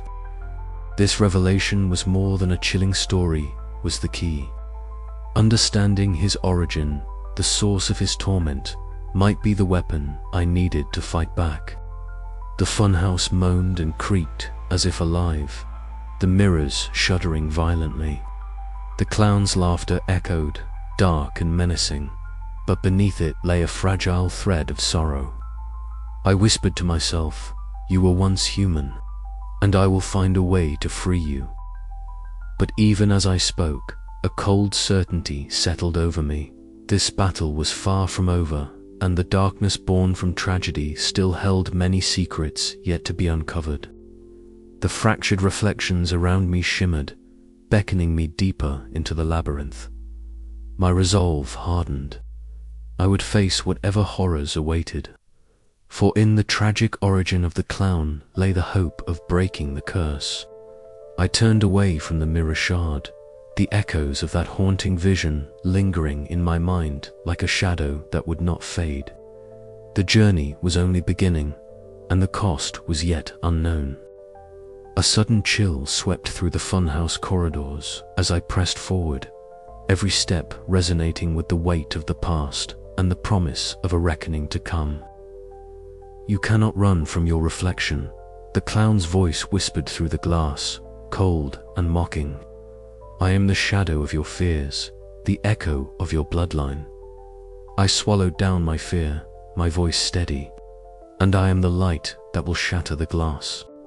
But even as I spoke, I knew the mirror's depths held more horrors yet, and the funhouse waited patiently to trap me forever within its shattered realities. I hesitated at the threshold of a corridor lined with shattered mirrors, their jagged edges catching the weak light and throwing it back in fractured shards. The distorted laughter echoed a faint, warped sound that sent shivers crawling down my spine. It was the clown's signature, the cruel mockery of innocence twisted into something sinister. Every step I took felt like crossing a line between the real and the unreal, the stable and the volatile. The mirrors on either side of me flickered, sometimes showing my reflection, sometimes revealing twisted versions of myself, faces contorted with fear, anger, and despair. The ground beneath trembled slightly, as if the funhouse itself was breathing, alive and aware of my presence. A sudden gust of stale, cold air swept through the corridor, carrying with it whispers that threaded through my mind. "You're not strong enough," they hissed. "You belong here, with us." My heart hammered in my chest, but I forced my legs to move forward. I had come too far to let this place consume me without a fight. The diary in my pocket felt like a lifeline, its worn pages a tether to the truth and to Grandpa's memory. Then the illusions intensified. From the depths of the mirrors, figures began to emerge. At first, they were shadowy and indistinct, but soon they took shape, doppelgangers of me, each one embodying a childhood fear I had long buried. One wore a twisted grin that mimicked the clown's smile. Another wept tears of blood. A third reached out with hands that suddenly grew claws. They circled me, whispering accusations and fears I had tried to forget. "You're alone, you're weak, you'll never escape." Panic surged, threatening to overwhelm my senses. The corridors seemed to shrink, the walls closing in, the laughter growing louder, more mocking. My breath came in ragged gasps as I struggled to hold on to myself. Ellie, a soft, ethereal voice, cut through the cacophony. I turned, and there she was, Mara, her translucent form glowing faintly in the gloom. Her sorrowful eyes met mine, and for a moment the storm of madness abated. "You're stronger than this place," Mara whispered. "Remember who you are. Remember Grandpa's words." Her presence was a fragile beacon in the overwhelming darkness, and I grasped at it like a drowning woman clutching driftwood. The doppelgangers shrieked, fading back into the shadows as I steadied my breathing. But the reprieve was brief. Suddenly, the largest mirror at the corridor's end shattered violently, and from its depths lunged the clown, grotesque and monstrous. Its cracked porcelain face bore a twisted smile, hollow eyes reflecting every fear I had ever held. I stumbled back, the scream caught in my throat as the nightmare reached for me. Yet, beneath the terror, a fierce determination ignited. This was not just a battle for survival, it was a battle for my soul. I squared my shoulders, meeting the clown's gaze. "I'm not afraid," I whispered, though my voice trembled. The funhouse trembled with the force of my defiance, the illusions flickering uncertainly. Somewhere deep inside, I knew the breaking point had come, the moment where fear could no longer dictate my fate. And as the clown advanced, I prepared to face whatever came next, ready to fight for the truth, for Grandpa, and for myself. The nightmare was far from over, but I was no longer its helpless victim. The mirror maze sprawled before me, a labyrinthine nightmare of gleaming glass and fractured realities. Each pane shimmered with distortions so profound they threatened to unmoor my very sense of self. I swallowed hard, feeling the weight of every whispered secret the funhouse had guarded for decades pressing down on my shoulders. Around me, reflections twisted and writhed, not merely images, but snarling fragments of impossible worlds. I caught glimpses of myself, some versions confident, others crippled by fearage, mocking, pleading, or screaming silently back at me. The maze was alive. It breathed chaos and despair, a cruel carnival where reality was the main attraction, distorted beyond recognition. A low hum vibrated beneath my feet, growing into a cacophony of discordant echoes as the mirrors began to ripple like disturbed water. Shadows flickered, and suddenly, the grotesque clown appeared. Dit's cracked porcelain face fractured across a dozen reflections, eyes hollow but gleaming with malevolent glee. It grinned, a twisted smile too wide for the human mouth it once belonged to, and its laughter, high-pitched, mocking, filled the maze, reverberating off every mirrored surface. I staggered back, heart hammering, but the maze shifted. Walls bent and folded like paper, reshaping the labyrinth with every breath. The clown's image multiplied, stalking me with predatory grace, its presence a suffocating blanket of terror. I felt the familiar tug of panic clawing at my mind, memories of childhood fears bleeding through the veil of this nightmare. Then, through the fractured glass, a soft glow flickered.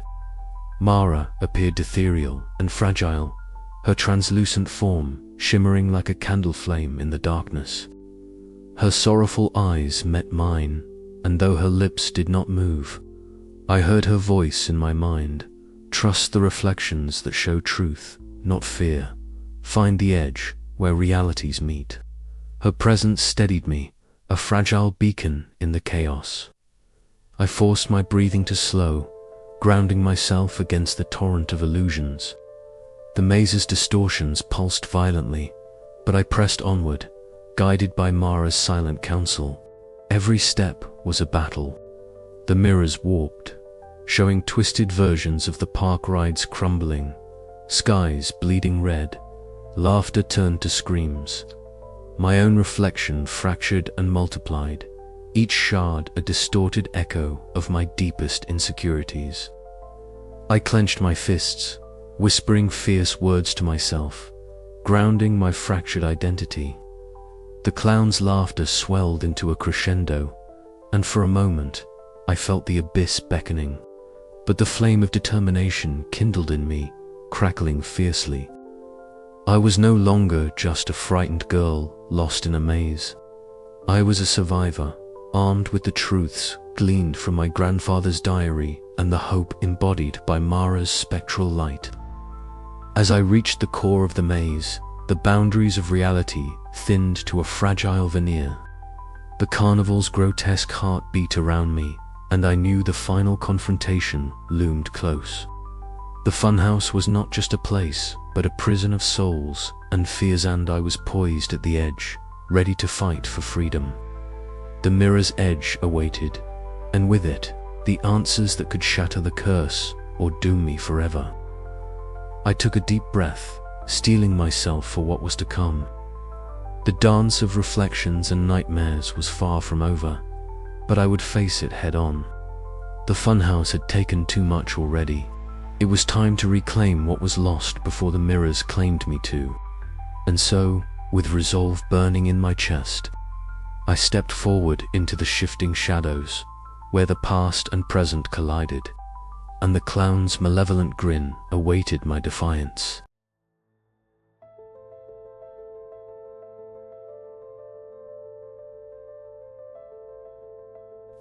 Each step echoed unnervingly, the shattered reflections around me fracturing with every tremor beneath my feet. The walls bent and twisted in impossible angles, and the once familiar faces in the glass warped into grotesque parodies of my own. The laughter, sharp, chilling, and maddening, reverberated endlessly, weaving itself into the very fabric of the maze. It was the clown in the mirror. The thing that had haunted my nights and twisted my days since I crossed the threshold of this cursed place. I clenched the diary tighter, the worn leather binding rough against my palm. Grandfather's cryptic words echoed in my mind, The mirrors are not just glass. They are prisons, reflections of fear and despair.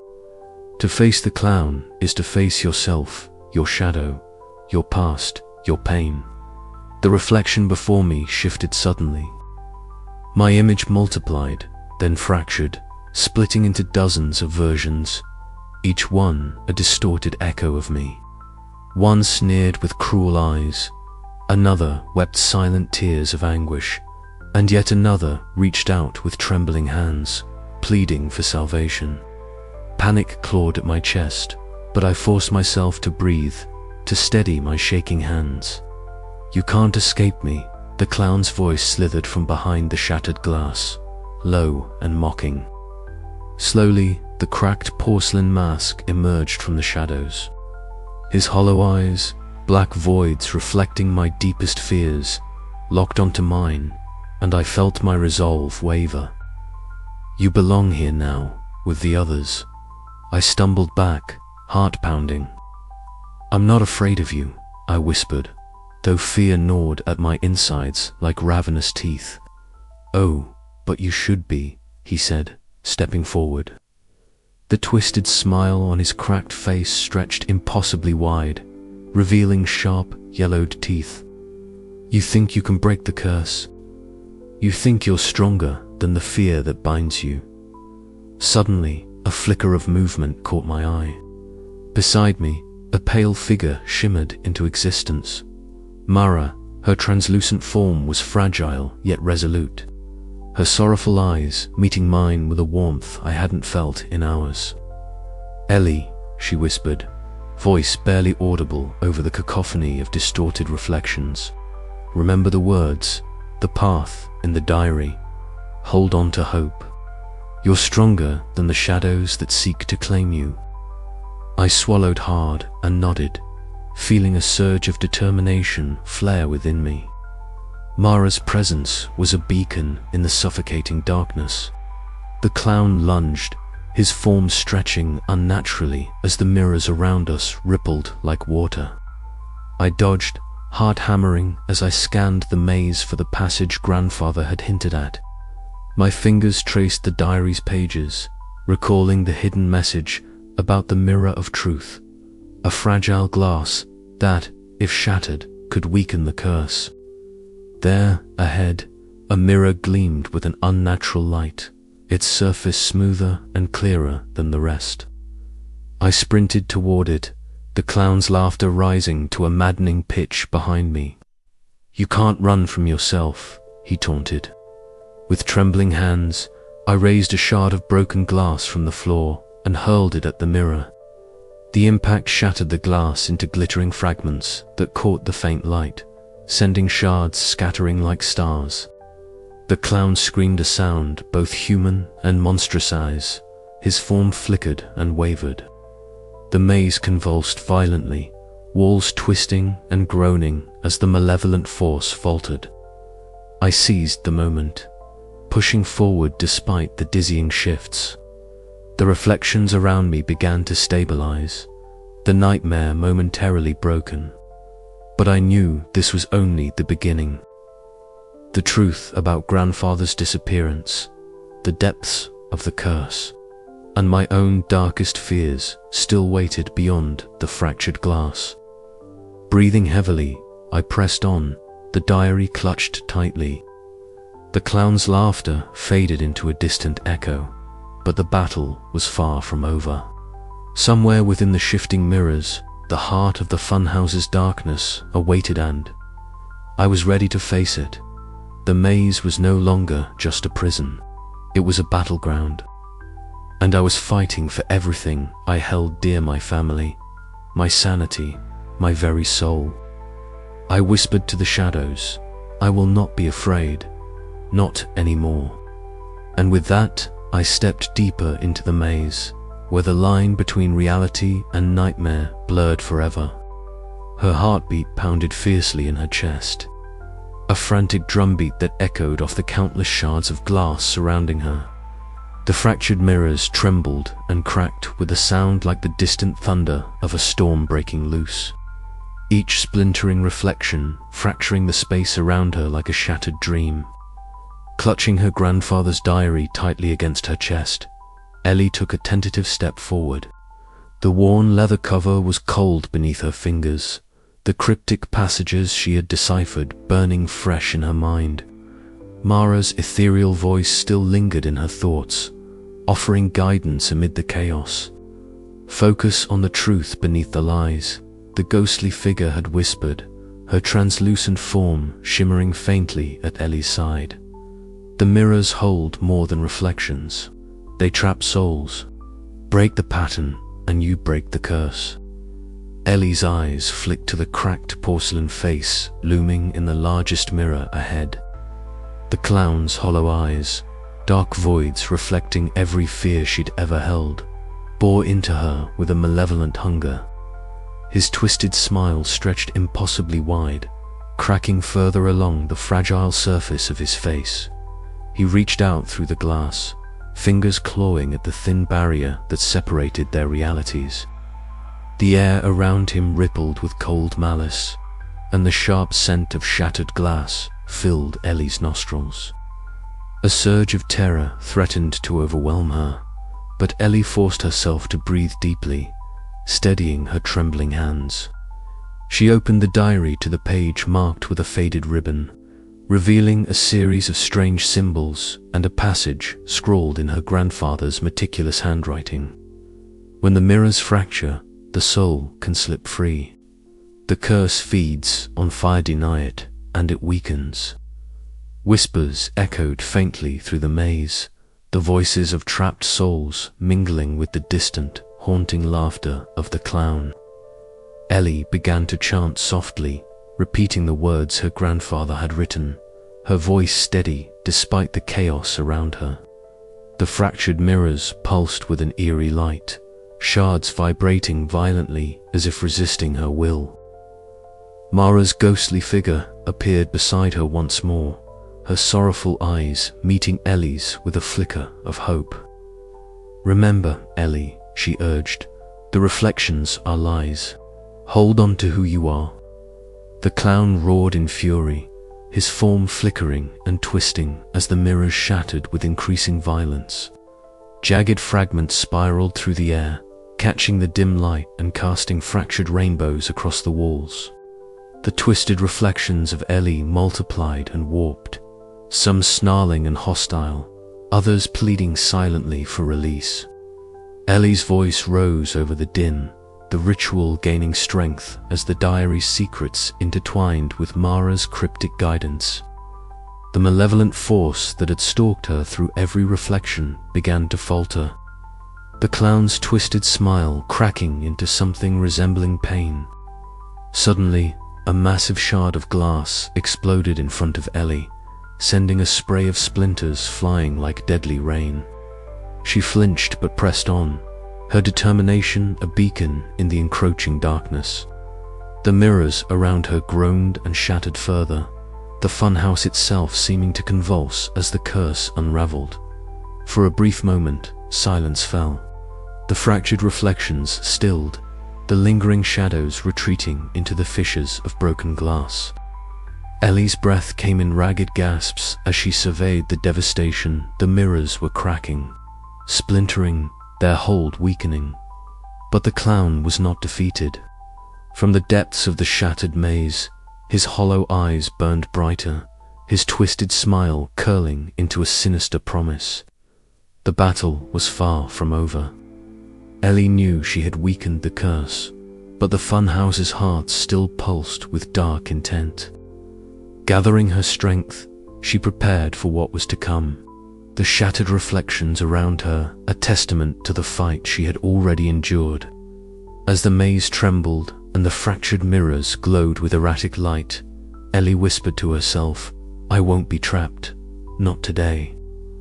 The clown's laughter echoed once more, chilling and fractured, as the funhouse awaited its final reckoning.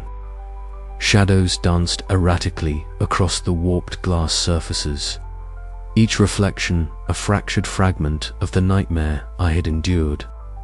My breath came in ragged gasps, the sharp taste of dust and decay filling my mouth, but I knew this was the moment to end it. Before me stood the largest mirror in the maze, a towering monolith of gleaming glass that seemed to absorb the dim, flickering light rather than reflect it. Its surface rippled like dark water, and within its depths, the clown's grotesque visage loomed, its cracked porcelain face contorted into a twisted smile, hollow eyes reflecting every nightmare I had faced. It sneered at me, an unspoken challenge to surrender, to let fear consume me. My hands shook as I gripped the shard of broken glass I had pried from a shattered frame moments before. The cold edge bit into my palms, but I clenched my fists tighter, drawing on every ounce of determination that had carried me this far. "This ends now," I whispered, voice raw but resolute. With a surge of desperate courage, I hurled the shard forward. It struck the mirror's surface with a sharp crack that echoed like a gunshot through the maze. The glass fractured, spiderwebbing outward in jagged lines that shimmered with an otherworldly light. The clown's reflection twisted violently, its snarling face distorting as if the mirror itself was agonizing. A low hum filled the air, growing rapidly into a cacophony of shattering glass and wailing echoes. Mirrors all around me began to tremble and crack, shards breaking free and scattering like frozen tears. The funhouse trembled, the walls vibrating with the release of centuries of trapped dread.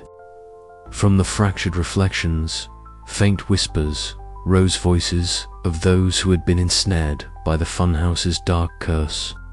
Among them, I thought I heard my grandfather's voice, tinged with sorrow and hope. The clown's hollow eyes leaked dark smoke, a malignant shadow dissolving as the malevolent entity unraveled before me. Its twisted smile faltered and cracked, fading into nothingness as the trapped souls drifted free, their whispers fading into peaceful silence. The oppressive weight that had clung to the maze lifted, replaced by a fragile stillness that hummed with the promise of dawn. As the last shards of glass tinkled to the floor, Mara appeared beside me, her ethereal form shimmering faintly. Her sorrowful eyes met mine, and she placed a gentle hand on my shoulder. No words were spoken, but her presence was a balm, a silent farewell and a beacon of hope. Slowly, Mara's form dissolved into the air, leaving me alone in the quiet aftermath. The funhouse, once a prison of warped realities and childhood terrors, stood broken and powerless. Yet, as I glanced back at the shattered mirrors and the fading shadows, a flicker of doubt gnawed at me. Was it truly over, or merely paused? The sun's first light crept over the horizon, casting long, trembling rays through the broken windows. I stepped forward, heart pounding, ready to face whatever awaited beyond the shattered glass. The curse was broken, or so I hoped. But deep inside, I knew that the reflections, like memories and fears, never truly disappear. They only wait, patiently, for the next soul to wander too close. And I was free, but forever changed. The nightmare had ended, but the story was far from over. The mirrors around me cracked and splintered, jagged shards falling like deadly rain, their edges glinting sharp and merciless in the flickering light. With every heartbeat hammering in my chest, I sprinted forward, desperate to escape the nightmare that was collapsing in on itself. The distorted laughter of the clown echoed behind me, a grotesque symphony of madness that chased my every step. His hollow eyes burned into my soul through fractured reflections, and shadowy versions of myself flickered at the edges of my vision-twisted doppelgangers that vanished the moment I tried to focus on them. The maze was breaking apart, and so was my grip on reality. This way, a soft, ethereal voice whispered beside me. I glanced to my left and caught the faint, translucent form of Mara, her sorrowful eyes reflecting the chaos around us. She pointed toward a faint glow ahead, a crack in the collapsing darkness where the first light of dawn bled through. No time to hesitate. I pushed harder, muscles burning as debris tumbled and the walls warped with impossible angles. The funhouse groaned like a dying beast, its malevolent heart shattering. Mirrors exploded around me, their fragments creating a dangerous path I had to navigate with faltering steps. The clown's laughter grew frantic, more desperate as he lost his hold on the twisted reality he had crafted. I could feel the shackles of fear loosening, but the weight of every nightmare I had faced pressed heavy on my shoulders. Every reflection, every shadow, every whispered lie clawed at my sanity. Finally, the exit shimmered, a headed set of double doors hanging ajar, bathed in the pale golden light of dawn. I lunged forward, crashing through the threshold and tumbling out onto the cracked pavement of the abandoned park. The fresh morning air was sharp and real against my skin, a stark contrast to the suffocating nightmare I left behind. Panting and trembling, I lay there, the first rays of sunlight warming my face as the funhouse collapsed into ruin behind me. The echoes of the clown's laughter faded into silence, but the shadows lingered in my mind, dancing just beyond the edges of vision. I was free, but the reflections of that night, the fractured realities, and the haunting presence of the clown were etched into my soul. The nightmare had ended, but its scars would remain. As the sun rose higher, casting long shadows over the desolate park, I knew this was only the beginning of living with what I had seen, and what I could never forget. Ellie stood just beyond the rusting gates, her breath shallow, visible in the crisp morning air. The silence around her was deafening after the cacophony of distorted echoes and sinister laughter that had filled the funhouse only hours before. Her legs trembled as she took a tentative step forward, away from the nightmare she had just survived. The cracked pavement beneath her feet bore remnants of faded carnival paint, peeling and worn with time, a ghostly reminder of the joy that once filled this place. As she glanced back, the towering Ferris wheel groaned softly in the breeze, its skeletal frame silhouetted against the pale sky, a monument to lost innocence and forgotten happiness. Ellie pulled her jacket tighter, the cool air biting at her skin, and wiped a smear of dirt from her cheek. She was disheveled, her dark hair tangled from the ordeal, and her wide eyes were shadowed with fatigue and fear. Yet within them now burned a fragile spark of determination. The twisted reflections, the haunting clown, and the labyrinth of mirrors had attempted to break her, but she had endured. Somehow, she had survived. Her gaze drifted downward to a shard of broken glass lying near the exit. She crouched and peered into the jagged mirror, catching her reflection. The face staring back was pale and lined with exhaustion, eyes wide and haunted. Yet beneath the surface, a flicker of strength glimmered, a silent promise that she was not defeated. The funhouse had tried to claim her soul, but Ellie had fought back, and though the battle was won, the war with her own fears was far from over. She rose slowly, feeling the weight of the park's silence pressing down on her. The shadows of the ride stretched long behind her, warped and distorted like the reflections she had faced inside. They clung to her like a second skin, reminders of the darkness that had consumed so many before her.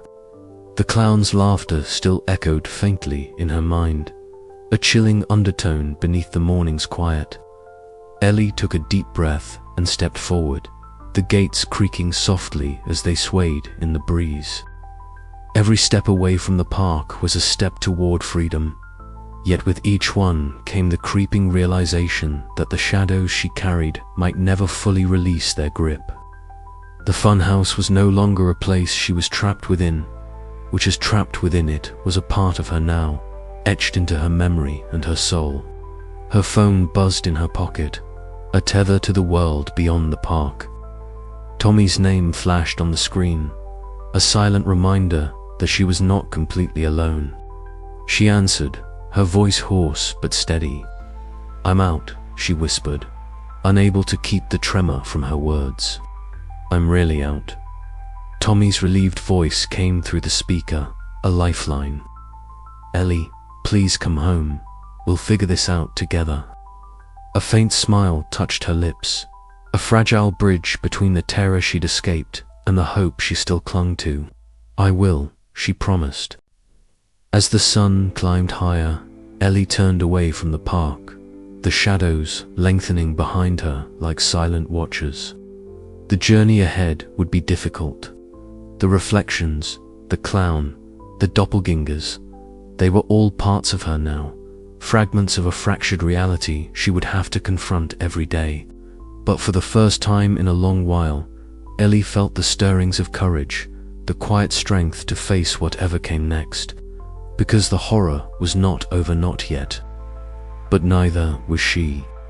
And somewhere deep inside, Ellie knew that even in the darkest reflections, there was a chance for light. Returning home was supposed to be a relief, a retreat from the nightmare of the funhouse mirrors, but instead, it was the start of a new kind of struggler, battle against the silence that followed her like a shadow. Her bedroom was unchanged, the posters on the walls faded slightly, the furniture dust-kissed but still hers. Yet, the room felt smaller, the air heavier. Ellie sat on the edge of her bed, the worn leather cover of her grandfather's diary resting on her lap. Her fingers traced the embossed letters, a fragile connection to the man who had vanished into the depths of the funhouse's curse. The words inside the diary were cryptic, fragmented, but they were all she had, proof of a family secret that had seeped into her very bones. She stared out the window, where the last light of dusk bled into the horizon. The world outside moved on, oblivious to what she carried within. The laughter of children playing in the distance, the hum of cars on the main road, the rustling leaves stirred by a gentle breezewall. These sounds felt distant, muffled beneath the weight of her memories. The faces of those she once knew blurred with the distorted reflections she had seen in the funhouse mirrors. She longed to tell someone, to unburden the terror clawing at her mind, but the words caught in her throat like shards of glass. Who could understand the twisted realities she had faced? Who would believe the clown with the cracked porcelain face, the doppelgangers that whispered her fears back at her? Tommy was the first to try. He met her outside the local cafe, concern etched into his youthful features. His voice was gentle but edged with urgency. "Ellie, you don't have to carry this alone, but you have to tell me what's going on." Ellie's eyes flickered with a mix of hope and despair. She tried to explain, stumbling over the words as the memories surged, a kaleidoscope of fractured reflections, laughter that wasn't quite right, the suffocating maze of mirrors. Tommy listened, but the disbelief in his eyes was unmistakable. "Ellie, that sounds like a nightmare. Maybe you just need rest," he said softly, reaching out to touch her arm. Pain flickered across her face. It wasn't rest she needed. It was understanding. But how could she expect that from a world that had never seen the darkness lurking behind the funhouse's glass? Days blurred into nights as Ellie withdrew further into herself. The diary became her confidant, its pages worn and creased from constant reading. She wandered the quiet streets, the familiar landmarks now tinged with an eerie unfamiliarity. Even the laughter of children playing nearby no longer comforted her. Instead, it echoed a distant reminder of innocence lost. One evening, she found herself at her grandfather's old workshop, a dusty sanctuary filled with relics of a life intertwined with the amusement park. The faded carnival jacket hung on a hook, a silent testament to the man who had tried to shield his family from the curse. Ellie ran her hand over the fabric, feeling the weight of legacy pressing down on her. In that moment, she allowed herself to grieve, to mourn the loss of safety, of normalcy, and of the man who had vanished into the mirrored nightmare. Her breath caught in her throat, tears tracing silent paths down her cheeks. The isolation was suffocating, but it was also a crucible, forging a new strength within her. Ellie knew the road ahead would not be easy. The funhouse's curse had left marks deeper than scars and prints on her soul that no amount of daylight could fully erase. Yet, in the quiet aftermath, amidst the crushing loneliness and the struggle to be understood, a flicker of resilience emerged. She would carry the reflections with her, fractured but unbroken, and one day, perhaps, she would find a way to heal not alone, but with those who could finally see the shadows she bore. But for now, the silence was hers to bear, a heavy cloak woven from fear, loss, and the haunting echo of the clown's twisted smile. And as night settled over the town, Ellie lay awake, staring at the ceiling, wondering if the horrors were truly behind her or if they lingered just beyond the edge of the light, waiting to creep back through the glass.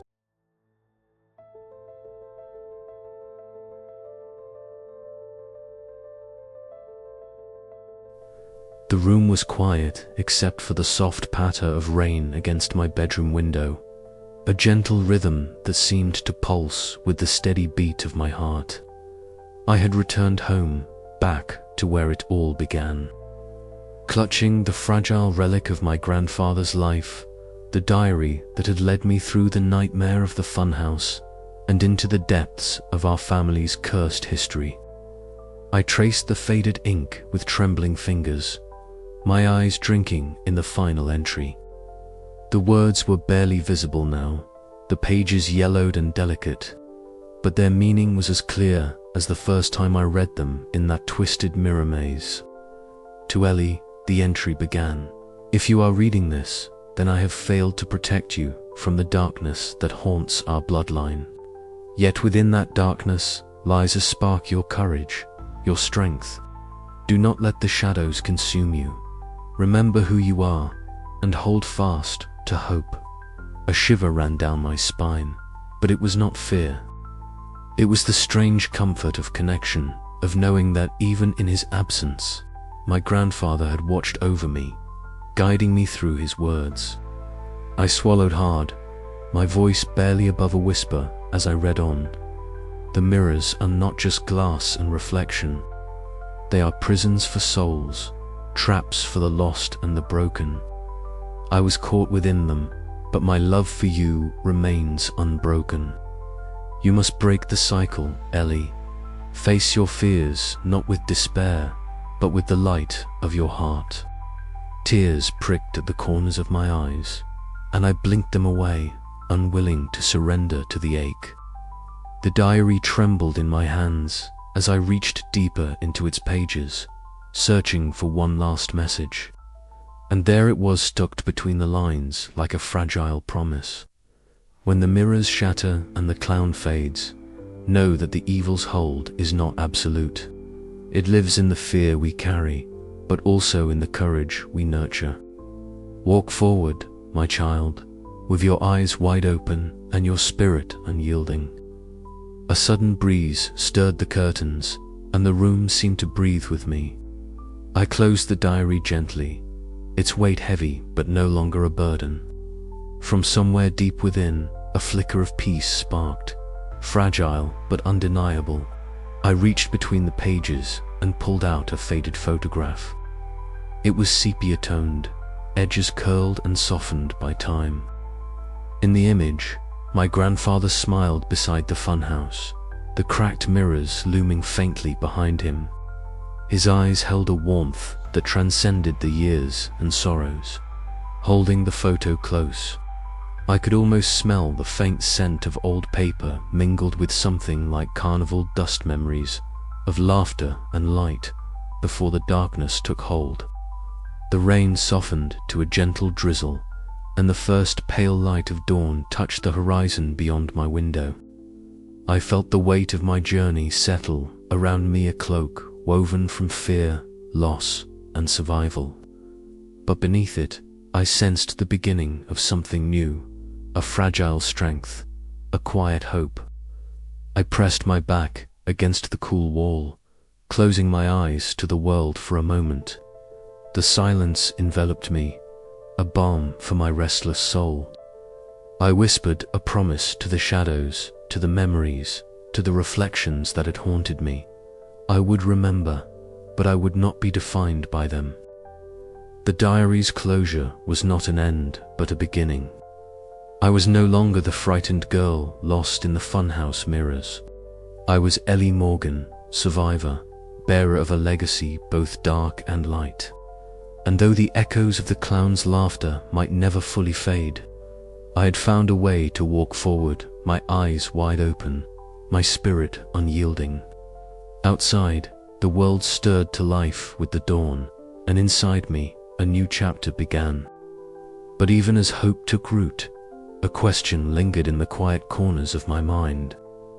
Could the shadows ever truly be banished, or would they always wait, just beyond the glass for the next soul to wander too close?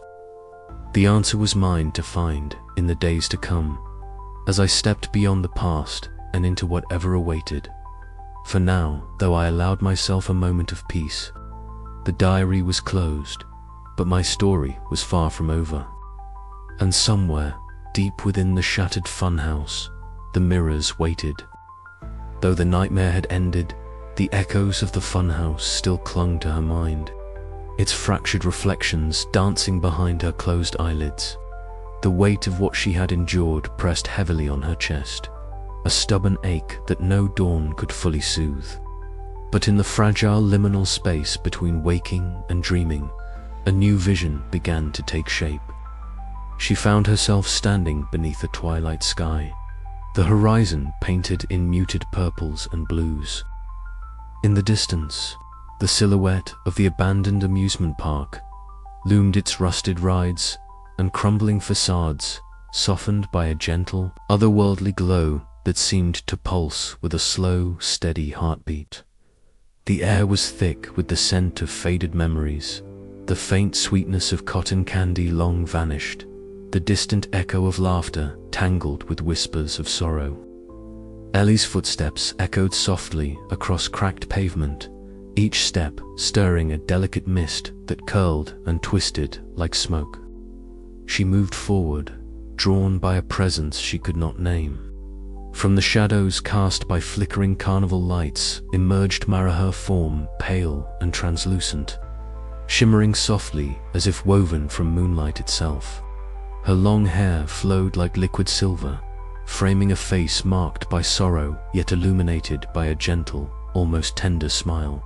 Her eyes, deep pools of sadness and hope, met Ellie's with an intensity that stilled the restless storm inside her. "Thank you." Mara's voice drifted like a whispered melody carried on the wind, fragile yet unwavering. "Because of you, the curse weakens. The shadows that haunted this place may finally find rest." Ellie reached out instinctively, her fingers trembling as they brushed against Mara's ethereal hand. The contact was cool, like the touch of a winter breeze, but it sparked warmth deep within her, her fragile flame against the encroaching darkness. Around them, the distorted mirrors that had once trapped countless souls began to crack and fracture, spiderweb lines splintering across their surfaces. From these fractures spilled faint glimmers of light, tiny, flickering orbs ascending gracefully into the night sky, as if freed from long confinement. Ellie watched, breathless, as the spirits rose, their luminous forms dissolving into the stars above. "There is still much to heal," Mara warned softly, her gaze piercing. "But your courage has begun the unraveling. Remember, the light you carry within is stronger than any shadow." Before Ellie could respond, the dream began to dissolve, the edges blurring like ink washed away by rain. Mara's presence lingered, still a fragile beacon in the encroaching gloom.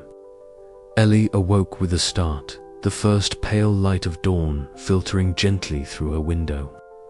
The soft chirping of birds outside wove a delicate symphony of new beginnings.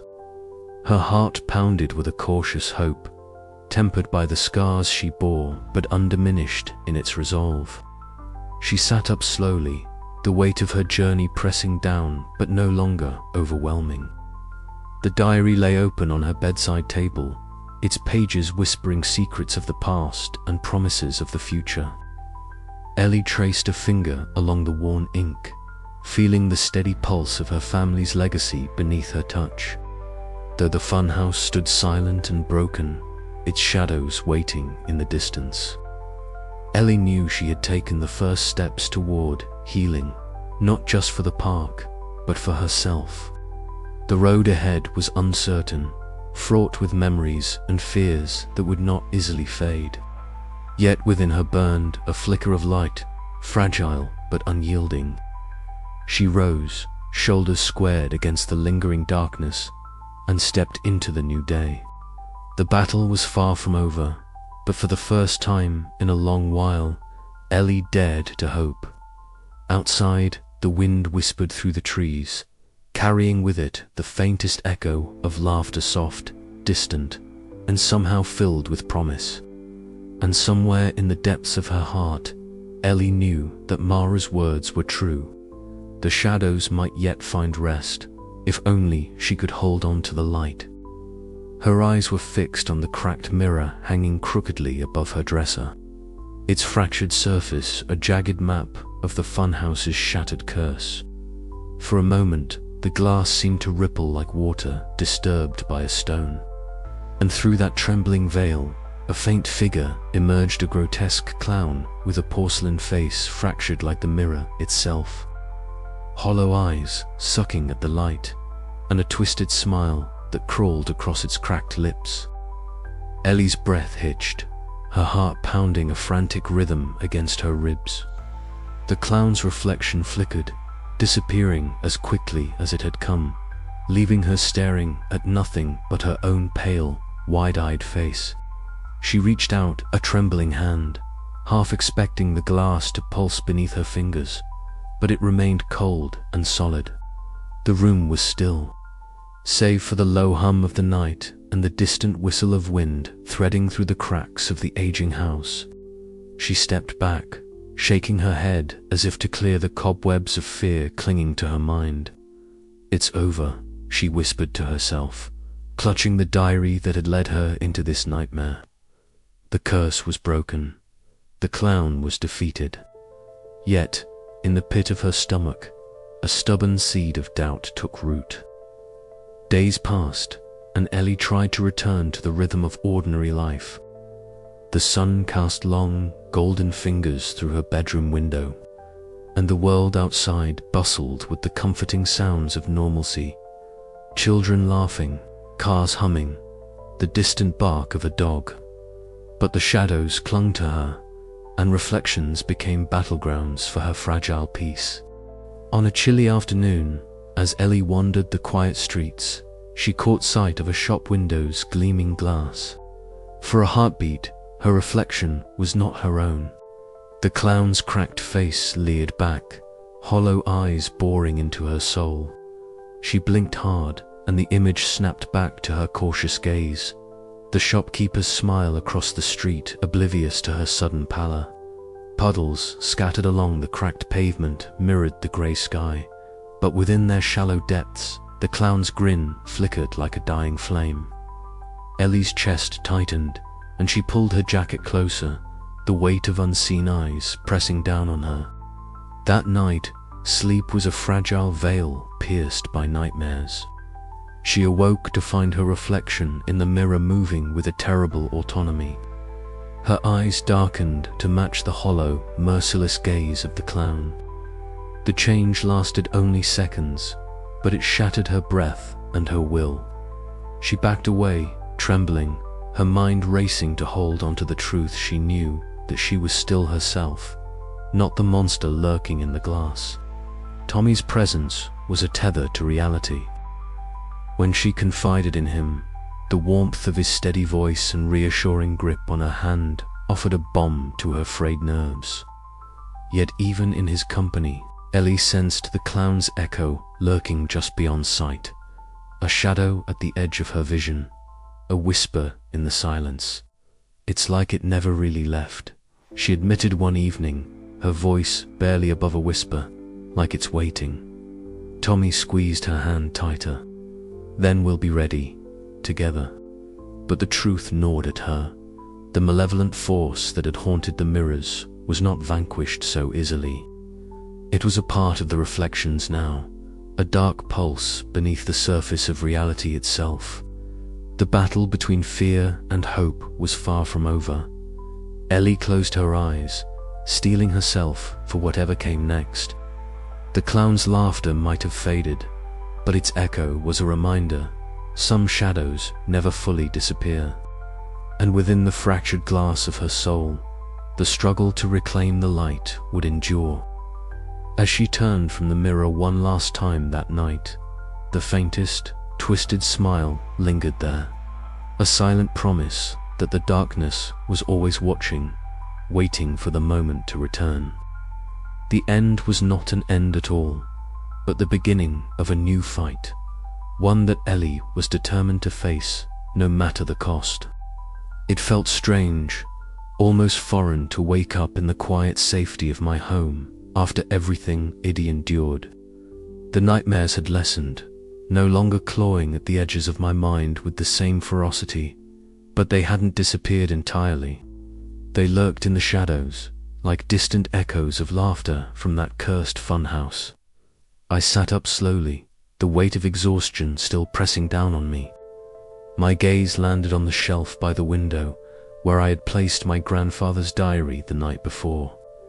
It sat there like a relic of a battle won, but not forgotten. The cryptic pages had guided me through a labyrinth of mirrors, illusions, and fears. Now, they felt like a bridge between the past and my uncertain future. The door creaked open, and Tommy slipped inside quietly, his familiar presence easing some of the tension coiling in my chest. "Morning," he said softly, his usual grin tempered by concern. "Morning," I replied, careful to keep my voice steady. "Thanks for coming by." He pulled up a chair and sat beside me, eyes searching mine. "You don't have to face this alone, Ellie." For a moment, I let myself believe it, that maybe, just maybe, I could find a way out of the darkness with someone by my side. We spent the morning talking about everything and nothing, about the town, the faded carnival rides, and the strange, twisted reflections that had haunted my dreams. Tommy listened without judgment, his support a balm to my battered soul. Outside, the world moved on, indifferent to the horrors that had unfolded in the abandoned park. But inside me, a subtle shift was underway. The walls I had built around myself, brick by brick, forged from fear and isolation, began to crumble. I found myself reaching out, tentatively at first, toward the people and places I had once taken for granted. In the days that followed, I returned to the diary again and again. Each entry was a thread weaving together the story of my family and the park's dark curse. As I read, I felt a strange comfort in understanding the legacy I had inherited. It wasn't just a burden, it was a part of me. One afternoon, as the sun dipped low, I sat on the porch with Tommy, watching the sky bleed into shades of pink and purple. The gentle rustling of leaves was a soothing counterpoint to the turmoil inside me. "Do you think it's really over?" I asked, breaking the silence. He looked at me, his eyes steady and sure.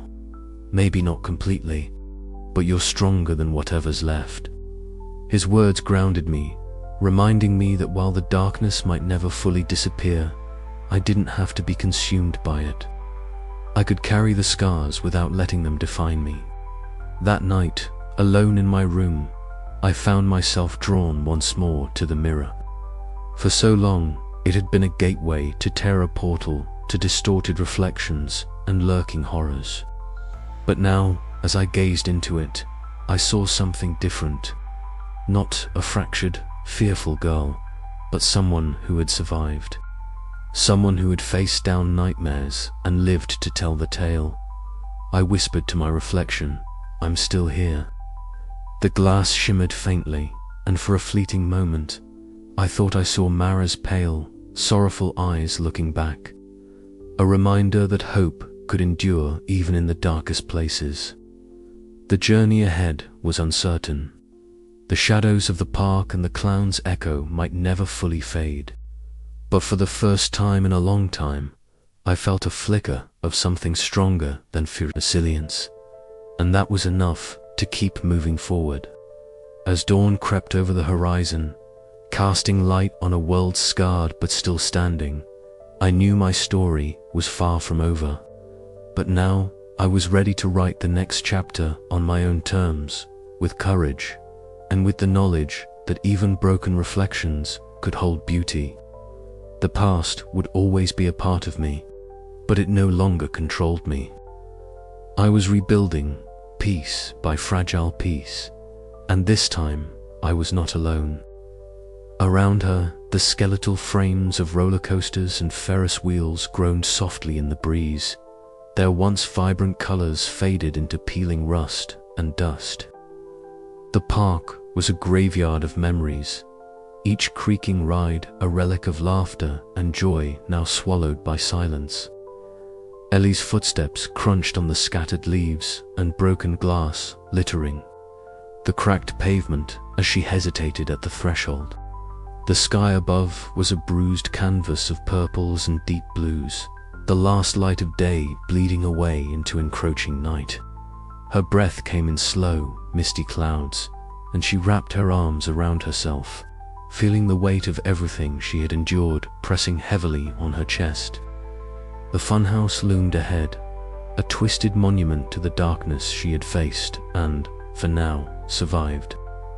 Its once gleaming mirrors were cracked and dulled, reflecting only fragmented shards of the dying light.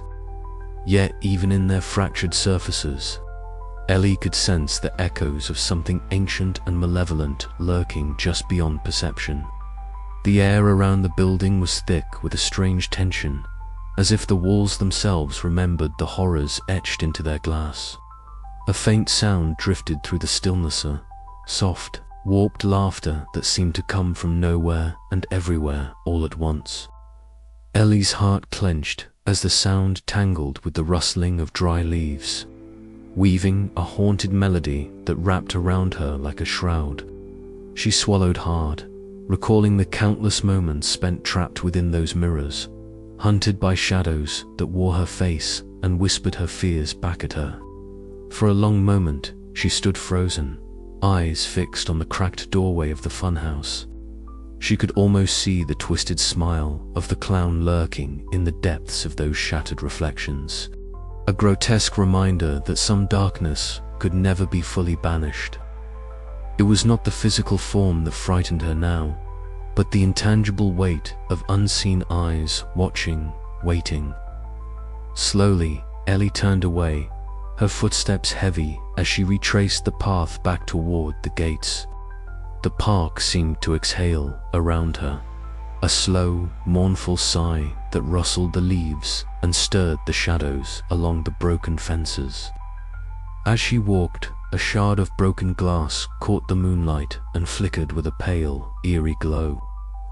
In its fractured surface, Ellie glimpsed a fleeting image, the cracked porcelain face of the clown.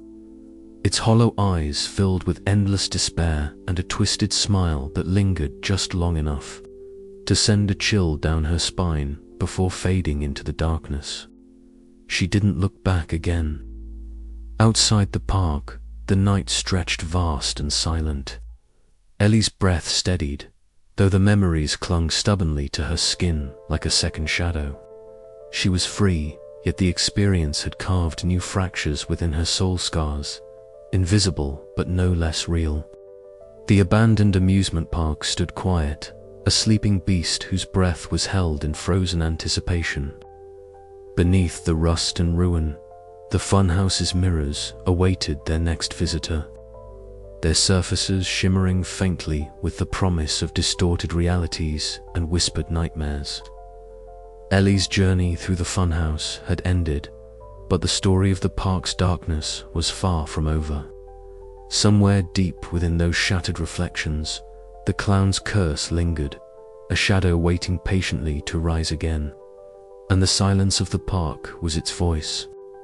As Ellie disappeared into the night, a cold wind stirred the broken leaves, carrying with it the faintest echo of a child's laughter, twisted, warped, and waiting. The park was silent, but silence, Ellie knew now, was never empty. What came next, only the shadows could tell. Ellie stepped cautiously forward, her shoes whispering softly against the cracked tiles as she approached the towering mirror that loomed before her. It was unlike any she had seen before, cracked, fragmented, yet almost alive in its restless shimmer. Her multiple distorted reflections flickered and danced across its surface, each one a haunting fragment of her fears, memories, and the fractured pieces of her soul. She paused, staring deeply into the fractured glass. There was the girl who had arrived here months ago, wide-eyed and trembling with uncertainty. Beside her, the reflection of a braver version winked with defiance. Another shimmered with tears, raw and open, while a fourth curled in a silent scream. The fractured mirror did not just reflect her face. It reflected all the truths she had hidden away, the shadows she had tried to outrun. A cold shiver ran down Ellie's spine as the room seemed to pulse with a gentle, ethereal glow. From the corner of her eye, she caught a pale figure materializing Mara. The ghostly apparition stepped beside her, her translucent form shimmering with sorrow and kindness. Mara's sorrowful eyes met Ellie's, and though she said nothing aloud, the message was clear. She was not alone. This silent presence, once a prisoner of the funhouse's curse, now offered fragile hope. Ellie reached out slowly, her trembling fingers brushing the cold, cracked surface of the mirror. The glass rippled beneath her touch, distorting her reflections into swirling shapes. Yet, instead of fear, a faint smile touched her lips. For the first time, she embraced the imperfections, the fractures, and the shadows held within those shimmering images. They were parts of her, scars, earned through pain and courage alike.